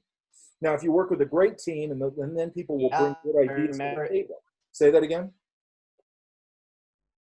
Oh, no, just going to say, like, those early Apple commercials, they were selling you on a vision and an idea, much less so than a product. And now it's all in just like the Apple Watch, the newest generation Mac or whatever.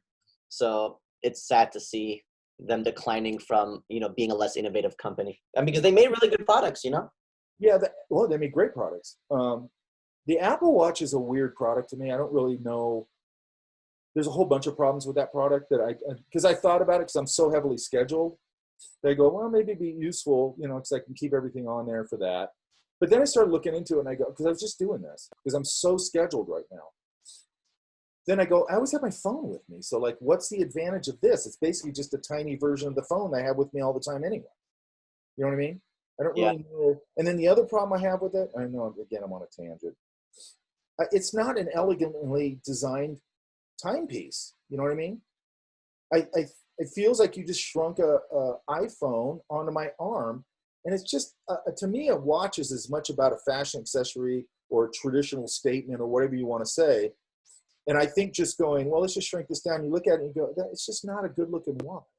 And I think that should have been part of the equation.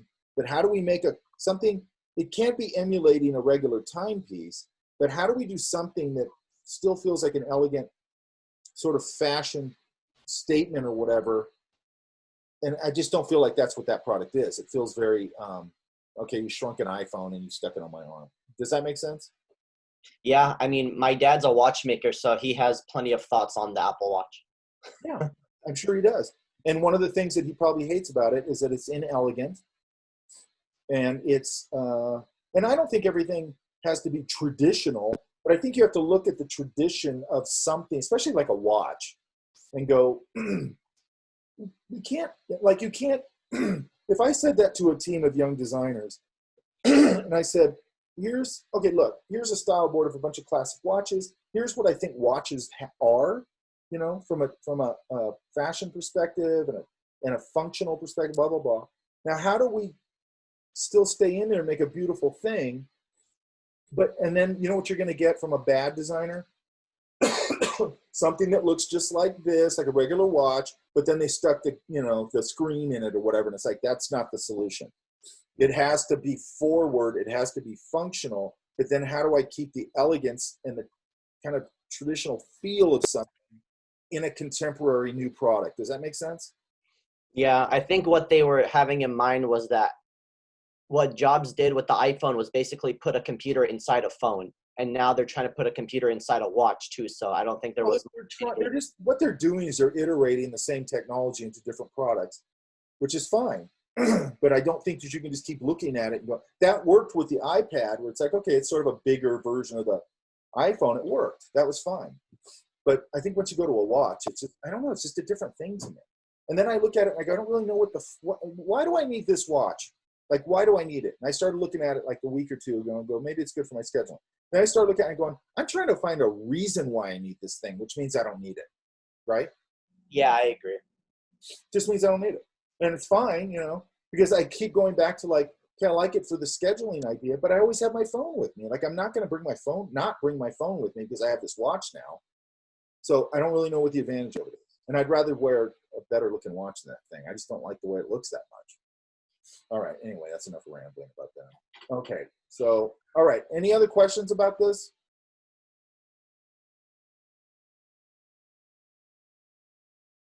Everybody's okay? I'm going to look through these real quick. Yeah, I'm good. Okay, Jen, you want me to look at yours? Ooh, that's kind of interesting. All right, so what do you think? Oh, thank you. I like it. I mean, I tried to, what is it? Draw in a little bit of the waterfalls trickling down on the rocks. But yeah, I'm pretty okay with it. I mean, I kind of want to do something with the background buildings though. So I think I'm gonna play with that today. So you saying this here is like a waterfall-y thing? Yeah, that's what I tried to like. Okay, so if you want to make that statement, Mm-hmm. so let me get a brush. Let me get a. You want to make that statement. Now I don't have to probably. Let me look. I don't probably. It has to come from somewhere, so it could be coming from something coming out of the rocks, spilling down, right? Oh, okay. But I think you'd have to make more of a statement that, let's go a little lighter here. So that blue is fine, but then I got to make a statement that something's okay. more, and maybe the waterfall falls over here. And then here, because it's interesting. I thought about that for about 2 seconds, but I forgot all about it. And I actually like this idea. And then it can maybe flow down here, and then maybe it flows into the water a little bit. Okay. And then I'm going to go a little more of the blue in here. And then what happens with waterfalls is they go, so let's put a little, where they hit the bottom, let's do a little more here. So let's do that. I'm going to soften a little bit of it.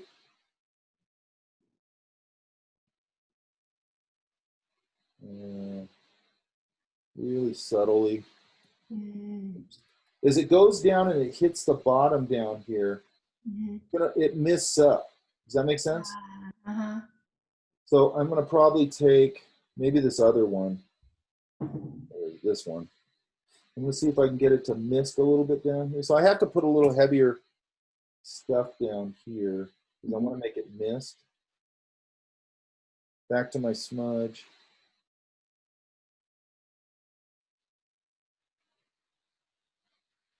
And then I'm going to go to a little brighter. And then I just usually do it where the lip is, like that. I'll highlight it a little bit.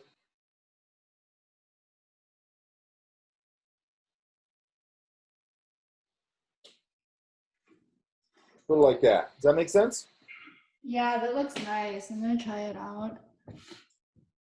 Now, again, I hope you guys are noticing, like everything I do, it's not that hard. I just know how it works. Does that make sense? Mm-hmm. Like I've sat there and painted waterfalls. I've sat there and drawn waterfalls, and I figure it out. Mm-hmm. You know. So, but I love that idea. Thank you. Thank you for the feedback. I'm gonna try it out after class. I want to have it kind of dribble out to here. Mm-hmm. It's going to create a little bit of a ripple there, like that. Mm-hmm. Okay. Okay. And then, see, this makes my brain go. Then I go, maybe they use the falling water. Maybe they put a wheel on it, and then the wheel drives, just like they used to do, drives a, you know, maybe it generates electricity, right? Mm-hmm. You know, so then that maybe that's what these buildings are. Maybe these buildings are all just capturing a series of waterfalls, and that's what powers each building. Is they have a little wheel on the side of it, and it generates power, right? Which gives me a whole nother storyline that I like to play with. Anyway, there it is. Okay, cool. All right, thank you. Hang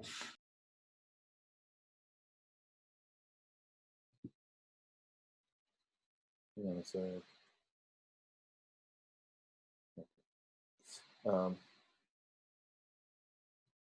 Okay.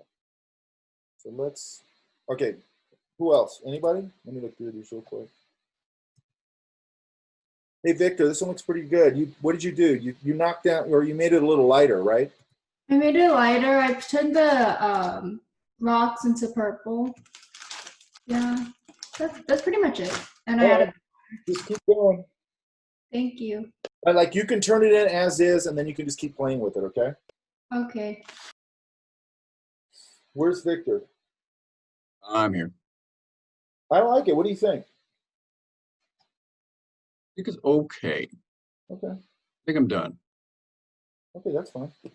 The one thing I'd say is maybe here. I might come in here. This is partly just something I like to do. I might put a little more rigging in here, like reinforce some of the rigging.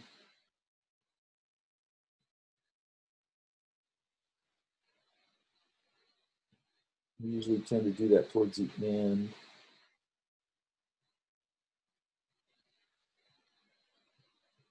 Just to give it a little more of that. And that's about it. Yeah? Okay. Yeah, cool. It looks good. All right, so let's go. Oh, wait, John. John, where are you at? I'm here. I just was having fun making it more dark. It looked kind of, to me, it looked incohesive. The light was too much on the water before. So okay, yeah. I was just trying to darken it up, make it look more nighttime without everything being dark purple. Yeah, and you're making the library the most important thing, which is cool. Yeah, I tried to change that focal a little harder, like we talked about. I think your rocks are working cool. Thank you. The one thing I'd say is be careful. I mean, it could happen, and this might just be a personal preference. Be careful when your yellows start getting pretty, start getting greeny. Oh yeah, okay. So I might just go in there and just kind of warm them up a little bit. Yeah. I just have an aversion to lemon yellow. If that makes any sense. No, yeah, it's a little difficult. People think it's great, but it's a little bright and I don't know, obnoxious. Well, it just gets into that, it's trying to cool it down, and it's a warm color. Sometimes things do go a greenish yellow. Sometimes they do, but when I'm doing a light source, I tend to do it warmer. Yeah, I think I tried to make it cooler so it wasn't as focused, and yeah, it just went greeny. I think you might be able to just warm it up just a hair, because you could say in this environment it could go a little greeny. It's a very misty, bluey. It could do a lot of things. So maybe I might just warm it up a hair and still keep a little of that in there and see how that looks. That makes sense. Okay. It's not that it doesn't work at all. I just think over here, Yeah, that was my. I didn't like those either. I thought it was the darkness layer, but I think it's the color. Let's see. Yeah, it's a greenie. You know, and maybe you could go in there and just sort of hit it with your color replacement tool, maybe, and just sort of warm it up a little bit. Good point, because it's on its own layer. So Oh, is it on its own layer? yeah, it's on a illuminate. Okay, okay, then you can probably just warm it up. That's easy. Okay, good. Cool. Thank you very much. Yeah, that looks good. Okay, so let's look at something here. Okay, so if there's anything that's changed in this new version, which there could be, I'll have to do this demo tomorrow, but I just want to talk about this. So let's go here. Let's do a couple things. So the basic way everybody usually shows this thing is the same way.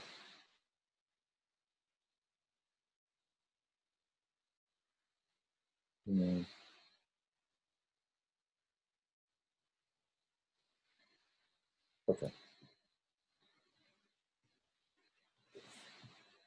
I'm going to use, because there's this other thing a mixer brush does, it's kind of interesting.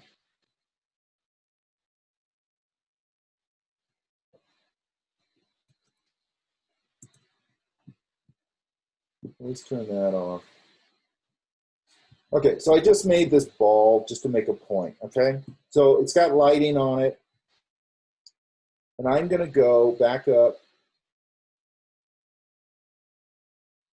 So let's go, yeah.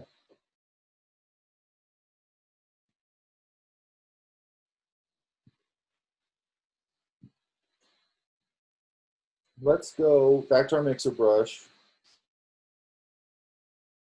And I'm going to see, I might already have it set up. So I'm just going to put it on load brush. I'm going to get a round brush.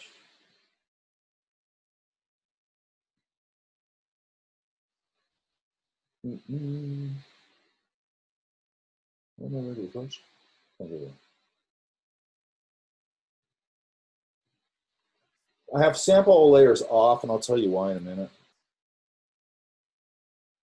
So when I do this, I should get that. I'm getting the sample thing like you get with your stamp tool. And then if you notice it, put it up here into the window, okay? So now I'm not just on load solid colors only, and that's why you put it on load solid colors only, so it doesn't sample, okay? Does that make sense? Okay. Now I'm gonna put this on, let's go to the other thing. I'm gonna put this on dry heavy load, okay, for this. And I should be able to. So what it does is, and it's doing this solid thing back here, so let's try there. So I gave it a little more wetness. So you can see it's making a tool and keep a brush, and it's keeping the lighting information, the color information. Does that make sense? You know, and I could come in here probably, I should be able to come in here and go, let's try.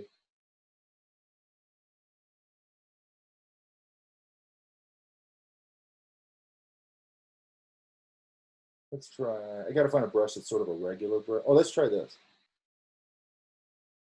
Let's try this lion brush.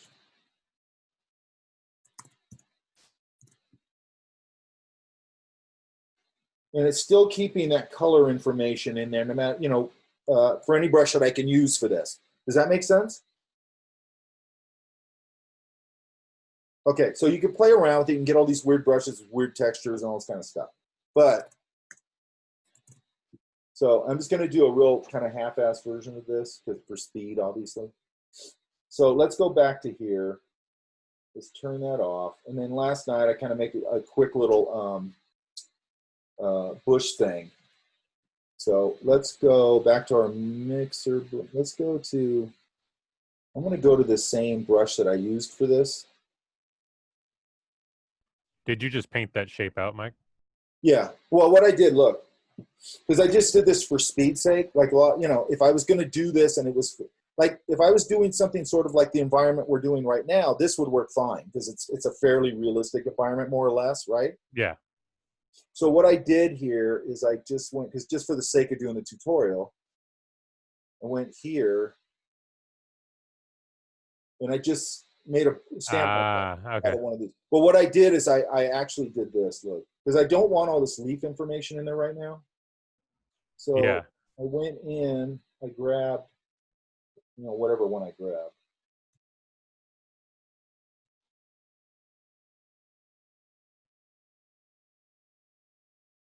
Edit. Oh, actually, let's just go copy.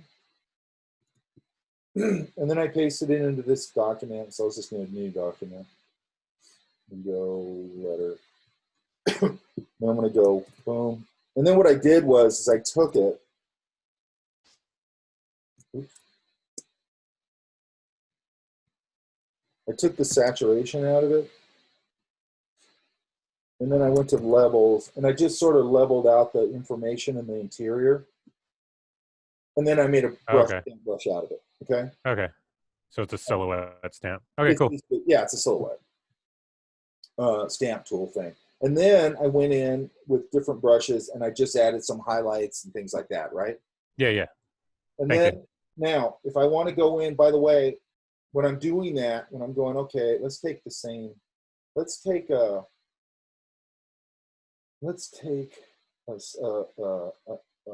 more textured brush here. Hang on. So let's get a regular brush here. When I'm doing this, I lock right here. I go to lock transparent pixels. So it locks everything around it. And then I can come in here and go, okay, maybe this brush. And maybe I'll go, probably too big. Maybe get a little darker value in here. Maybe a little cooler.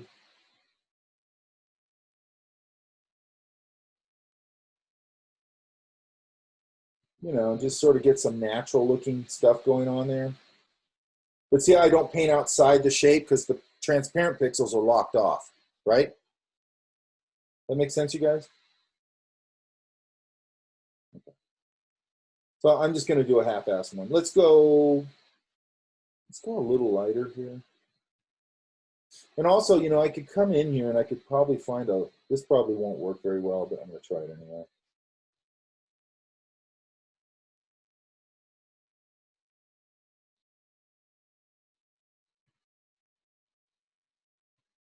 I don't like that. Hang on. Maybe pop a couple of leaves in here. It's not a good leaf brush, but it's good enough for this. Whatever, right? Just break it up a little bit, okay? Then I'm going to come in here. Let's try this. Let's go back to our color or our mixer brush. And let's go. I want to, here it is. Where is it? I think I put it in here.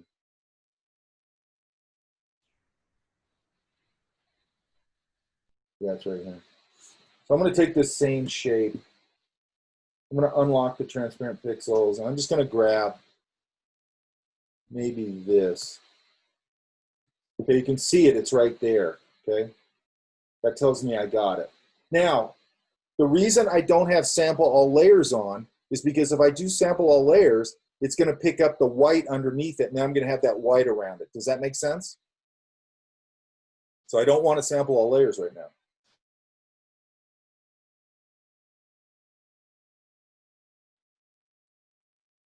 And I can start to kind of stamp this thing in and start to get just sort of the beginnings of sort of a tree thing. Does that mean, or bushes or whatever, right? And I don't want them all uniform.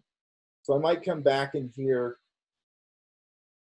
and go, I'm going to grab some of this and then go back and start to get sort of, some darkers. I could even sample it here probably and add some of that into it. And I can start to build a very quick environment. Does that make sense? Okay. Like people go in and they just create an entire environment, like 30 minutes with this stuff. And it's just, and then by the way, I'm also, so I'm going to make sure it's not too uniform. I want to make sure it's not like, start breaking that up a little bit like that. That's starting to work. And then, make sure the tree shape is cool. Make sure that my edges aren't all the same. Let's shrink this down a little bit. I've been watching a lot of speed painting for concept, so this really makes a lot of sense. Oh yeah, they use this all the time. Yeah, exactly. I was like, how the hell? But they have all these shapes locked into their tool brush, and I'm like, what do you do with all that? But this makes total sense. Thank you very much. That's what this is. Okay, so I could use this for clouds. I could use this for all kinds of crap, right? Yeah, buildings, And cathedrals, then like people out there, by the way, again, I'm introducing you to the basic idea of the tool set. If you want, I can find some examples of it out there where people just go insane with it, okay? And then probably what I'm going to do is I'm going to still go in here with a regular brush, probably. When I get it all blocked in, and then, you know, I might come in. I'm going to use a crappy brush. It doesn't make any sense for this, just to make my point. Hang on.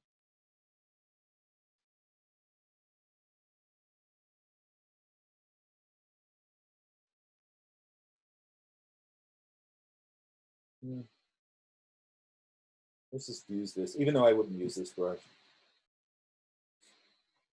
You know, I'd make a leaf brush that makes sense.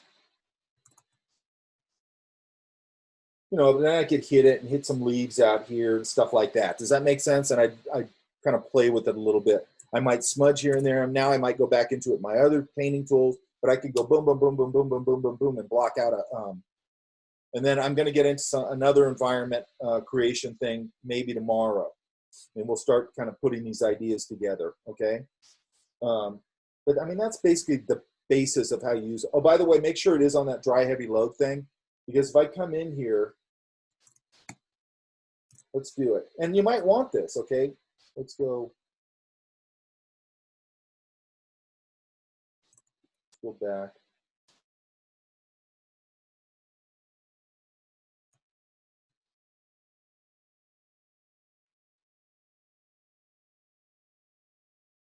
So there we are, we're starting. But let's change this. Oh, it's on custom right now. Usually it doesn't do that. Let's go dry, heavy load. Okay, so that's fine. Let's go to heavy mix. Today it's all doing the same thing. So let's go up, let's do this. Those should be changing it dramatically. So let's go very wet. Yeah, it's still doing the same thing. A lot of times it will, you got to go up here because it's really weird that it's not doing that. Hang on. Oh, it's a little lighter. You can see that, right? But pushed up, let's push down the mix.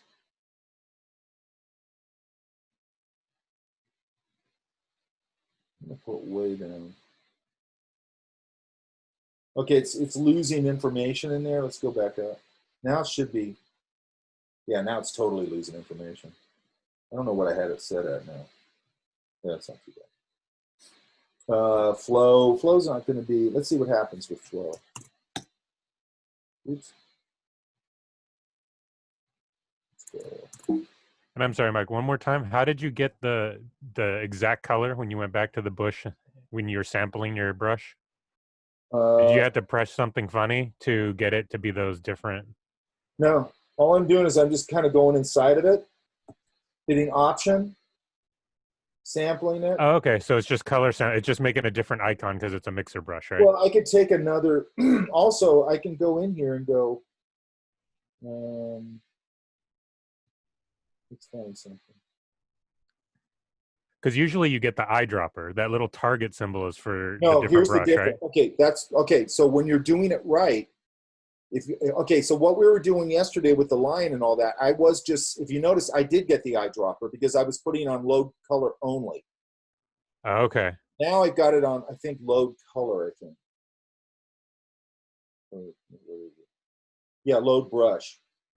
Oh, okay. Color, Okay. I just go to load color only. So that's what switches that icon around. Thank Yeah, you. so then you get the little, the same icon you get if you notice when you use the stamp tool, right? Yeah. That's why I was like, what? How did you do that? But it's just that load option. Yeah, and then if I find a brush in here, I'm trying to find one that's not a, Yeah, because some have that and some don't. So it's just that option that's the difference. yeah, so let's go back here. Hang on. Go back to this one. I'm trying to find a brush that's just a regular brush. Oh, I know. I don't know if this will work at all, but let's try it. I have some I created here. So let's go. That probably won't work. Maybe this will work. I don't know if this will work or not. Let's try it.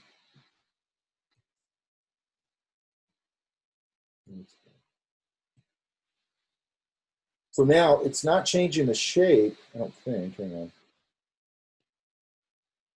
Oh, it is. But it's picking up that information. See it?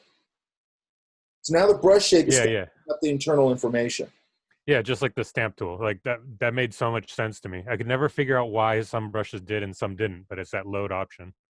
You know, so I'm just, you know, whatever brush I assign to it now, so I can make 2 or 3 sort of random foliage-y shapes, and that way I can, you know, I can use one brush and pop it in there, and then take another one. That way the shapes will change a little bit. I could do it with 2 or 3 brushes, and that'd probably be enough.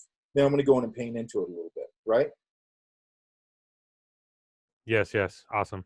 Yeah, so you can see it holding the color information and all that in here. Yeah, it keeps the variance instead of just sampling the A green. So this one, I just changed the overall color, you know, on my palette, or whatever you call it, swatch, right? You know, so you can go back and forth. It's just, you know, I'll find a couple of videos. I know there's some good ones out there that go into craziness with this. But again, I need you to get the basic idea of it down. I can't spend a week on the mixer brush, but I think you can go down that rabbit hole. And I'll put a couple videos up today. If I Oh can. yeah, no, you just opened up a whole new world to me to play with. Thank you. Yeah, and if I can find some good videos on this, I'll put them up. I never will put up a video to keep me from doing a video. If I can't find, like, I'm showing you the basic workings of this tool, and now I can just show you some people do crazy stuff with it. And you kind of know how it works. You can go, oh, I can do that and that and that with it, okay? Because I can't spend 4 days on just this. But, you know, so it's never me trying to get out of doing a tutorial or anything. But sometimes there's just great ones out there, and I go, I don't really need to do this. You know what I mean? Definitely. I do need to talk to you guys about it in class. I do need to find out what problems you're having and all that kind of stuff and correct all that stuff. But, you know, all these things, as you go through them, you'll start going, oh, that's how he did that. You know what I mean? Or that's how Brittany Lee does this. I get it. You know what I mean? Because I do all the time. You know, I see stuff and I go, you know, because there's stuff you see. Like, one thing you got to be careful of when you're doing this, like you look at a Rakowski or something, you go, okay, he's basically just painting. But Yeah. he's actually, him and Mullins and certain people like that, they're actually sort of, you know, and Mullins, by the way, you know, he uses every trick in the book, you know, but he knows how to just do it too, right? Yeah. But you got to be careful because you're looking at stuff, you're looking at finished work, and you're just going, holy crap. And then if you deconstruct it and go find out how somebody's doing it, you're going, holy crap, they're not really painting that much. They're using a lot of these tools. They understand painting and everything, but they're using a lot of these tools to obviously just to be able to generate things very quickly, right? Because that's a design thing. It's less of an, I mean, you're using illustration to express a design idea, but, you know, and I think people are starting to understand this better, how fast a lot of those things are done. Because it used to be you'd go, you know, somebody show you like a digital painting. They go, how long do you think it took to do that? And I go, they probably did 4 of those that day for a presentation or something, you know? It's Yeah, like, exactly. 4 paintings in one day. And it's like, yeah, because they're using all these techniques and they do know painting and they know light and they know all the stuff they're supposed to know. Now they've got all these digital tools and now they can generate ideas very quickly. And again, I talked about that Spider-Man show, whatever the hell movie that was from, where I was looking at the concept of design from it. I just didn't think the concept, I mean, as an illustration, I didn't think they were that interesting. As an illustration of a design idea, then they're interesting. Does that make sense? You know, they look very cut and pasty, but they get the point across, you know, and that's what the director, whoever you're working with, whatever you're in, you know, it could be product design, you know, how do I quickly, I got this idea, I drew it at lunch, scan it in, you go up, you do a quick thing, blah, blah, blah, you throw your color, it's the same thing.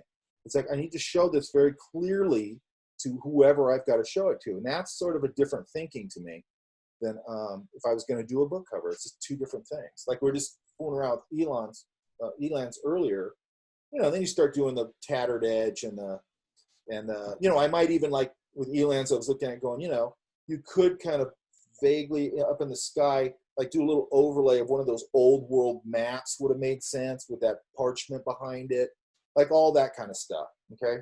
And then I'm going to go in and really try and make it look much more, you know, make it look really painterly and all that kind of stuff. So it feels more like a book cover illustration. Those are different mindsets, or an advertising illustration. Okay. All those things have different mindsets. Does that make sense? Yep.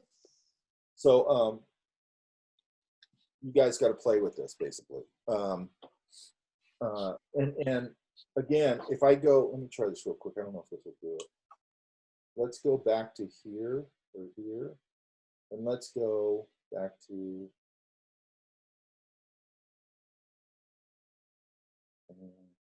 where is it? There's no foliage. Oh, here it is. Let's go back to this thing. Now, let's go, I'm going to go a little bigger. And I'm going to put sample all layers on. And I'm going to go, let's go back over here, or here, or here. And see how it's picking up the white? See that? Around it? Why? Because you told it to sample all the layers underneath it. So make sure that's off when you're doing this. Now, if you want to smudge things underneath later and all that stuff, turn it back on, okay? Because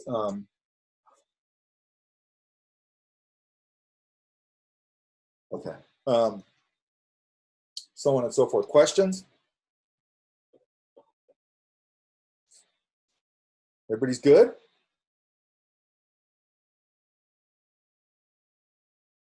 What was I going to say? I'm going to try. Okay, so I want you guys. Okay, so here's what I want to do. I want to do the usual routine. I'll put some links up if I can find some good links on this, and basically it'll be. For some reason, I usually see foliage things on this. They kind of start the same way: ball, light, blah blah blah. So you can kind of go through that, or watch it, or whatever. I'll try. I know there's 2 or 3 good ones out there. I'll put that up. I will put, and then I'm going to put a final folder. So get your stuff in there by midnight. And most of you, I think, are fine. Throw them in there. It's a JPEG. It's your name. There was something else I was going to say. Oh, by tomorrow, I want to be looking at you guys experimenting with this and finding problems with this, or things that you found that are cool that I don't know about, and so on and so forth. Does that make sense? Okay, guys. If you don't have any questions, I'm going to let you go. Oh, by the way, did you guys see that thing I put up on, all you guys probably aren't on my Facebook. Shoot, where is it? Hang on. Hang on.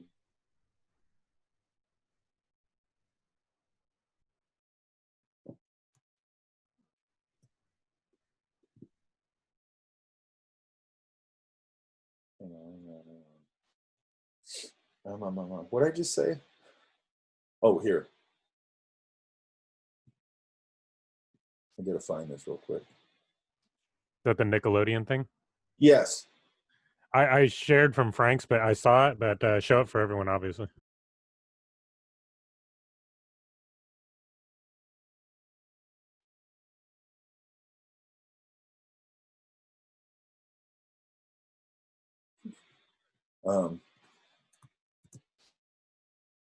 I get these periodic texts from Frank and Phil, and some of them are funny. All right. Oh, I just had it. No, sorry, you guys. I should have already had this on my machine. Maybe I do. Hang on. Oh, and by the way, what I was talking about with this Keith Richards picture yesterday, you can see how I could use the mixer brush to blend in some of that lighting around his hair, right? That's all point I want to make with that. But anyway, look, let me pull this out.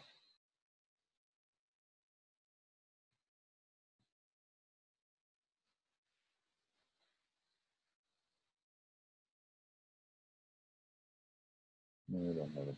Damn it. Hang on.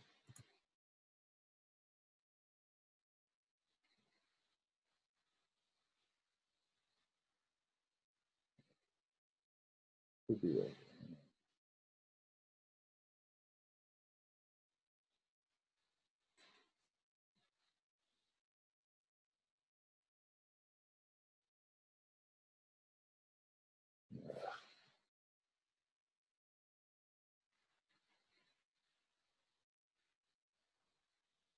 Yeah, it's super annoying. All right, there's still time on it. Hey, John, do you know the deadline for that? I do not remember off Okay. the top of my head. I will pull it down and I will have it tomorrow. Okay. Anyway, you guys, it's a what is it, like an internship, John? I think it's a bunch of stuff, but yeah, let me double check. I think it's like an artist program that's paid. Yeah, I have it right here. So It says calling all artists artist program from Nickelodeon. Do you have the image? Yes. Can you stick it in the chat? Yeah, I was looking on my phone. I can find it super quick. It's like the last post I made. If not, I can put it up tomorrow or whatever. It's the last post I made, so I can grab it super quick. Hang on. Maybe you can also put it on the discussion board on Canvas or Canva. Yeah, that's a good idea. Yeah, I can do that. I'll do that for sure as soon as we get done here. Yeah, just do that. That's good. Okay. deadline is August 1st. Yes. Wow, that's coming up. So I don't know what they're asking for from a portfolio standpoint or whatever, but I mean, you should always look at these things, man. And that's why you should always be working on your portfolio. And I know some of you guys have just started, but I always say start that portfolio, man, and then just start polishing it constantly, polishing it constantly, polishing it constantly. It never ends. You're always polishing it. But, you know, so you have something if somebody comes to you and goes, hey, you think you could do this and blah, blah, blah and all that. Okay? Mm-hmm. Okay, you guys. All right, you guys. I'll let you go. Hopefully tomorrow. I want to go over this tomorrow, so make sure you are playing with this tool tonight. Okay? Yeah? Yes. Yeah. I threw it in chat, but I'm also going to put it on Canvas. And by the way, I might put up some stuff before I put the video up today, because again, it takes me a little while to edit the video, but I can go and find links and get you guys going on that stuff quicker, and then I'll add the video when I have it, which I'll do right after class anyway, but it takes an hour or two to get it rendered and edited and then uploaded and all that crap. Okay? Cool. All right, you guys. I have a question. Okay, go ahead. Do you know anything about the loaner laptops that Fullerton College is giving out? Well, they were giving away laptops. I don't even think they were loaners, right? They're loaning them. You have to return them. I got one. Problem is, it's really slow. Yeah, that makes sense. It's insufficient. It's got 4 gigs of RAM, and I don't think it'll run Maya, and Photoshop is super slow. I'm not going to run Maya for sure. Do they offer any ones for digital art students? You know? I don't think so. I'm pretty sure they don't. I think that was just a program where they had like, I don't know, 1,700 of them or something. It makes sense that they wouldn't be the most. You have to return those? Yeah, by December. Because what I would normally say is, you know, add more memory and all that crap to it, you know, because I don't think that's very expensive. But if it's not yours, I don't really want to, you know, spend time upgrading it. You know what I mean? Yeah. But I don't think they had any specific just visual art people. Okay, just checking. And I'm actually thinking about, I can't stand Windows, period. But I'm trying to get over that. And now I'm thinking about, because I was editing some 4K video the other day. I usually edit 1080. And this thing works fine, you know. But then I was editing 4K, and man, it was like bogging it down. And I edit a lot of video, so I'm actually thinking about getting a pretty powerful Windows machine and just use it for nothing but video editing, because I think I could tolerate that. Yeah. Because it's just so much cheaper than a Mac, you know what I mean? And if I'm only using it for one purpose, because I'm not going to use it for anything else, I don't think it would bother me that much. You know what I mean? Yeah, yeah. And I'm getting all set up right now, because right now I'm trying to get, I have to get everything ready for fall. And so I'm getting that mobile studio, you know, I have to get a Bluetooth keyboard for it. I have to get a USB-C adapter, you know, all the stuff I have to get for it, so I can go out and start using that to do on location things and even things here or whatever. But you know, I've just taken that on to go, okay, because I really hate Windows. That's a Windows-based machine, but I'm just going to dive into this and just get used to using Windows more and stop complaining about it so much. You know what I mean? Because I think, you know, right? I mean, Apple, I still think Apple's a superior product, obviously, but it's just not what it used to be to me. And they've kind of shifted where I kind of go, okay, I'll buy a Windows machine to edit video. I'm not going to use it as my everyday machine, but I'll do that. And I would have never done that a few years ago, you know. But, you know, I can get one of those for what? $800 maybe. And, Yeah, and a Mac machine that's going to do that is going to cost me at least 5,000 probably. You know, I mean, you know, and I have a perfectly functional Apple laptop anyway. So whatever. Anyway. All right, you guys, I'll let you go. I'll see you in the morning. I want to talk about Mixer Brush tomorrow. Yes? Yep. Okay, guys. All right. See you, Mike. Thanks. Thanks, Mike. Good job, everyone. Yeah, really good job. Good job.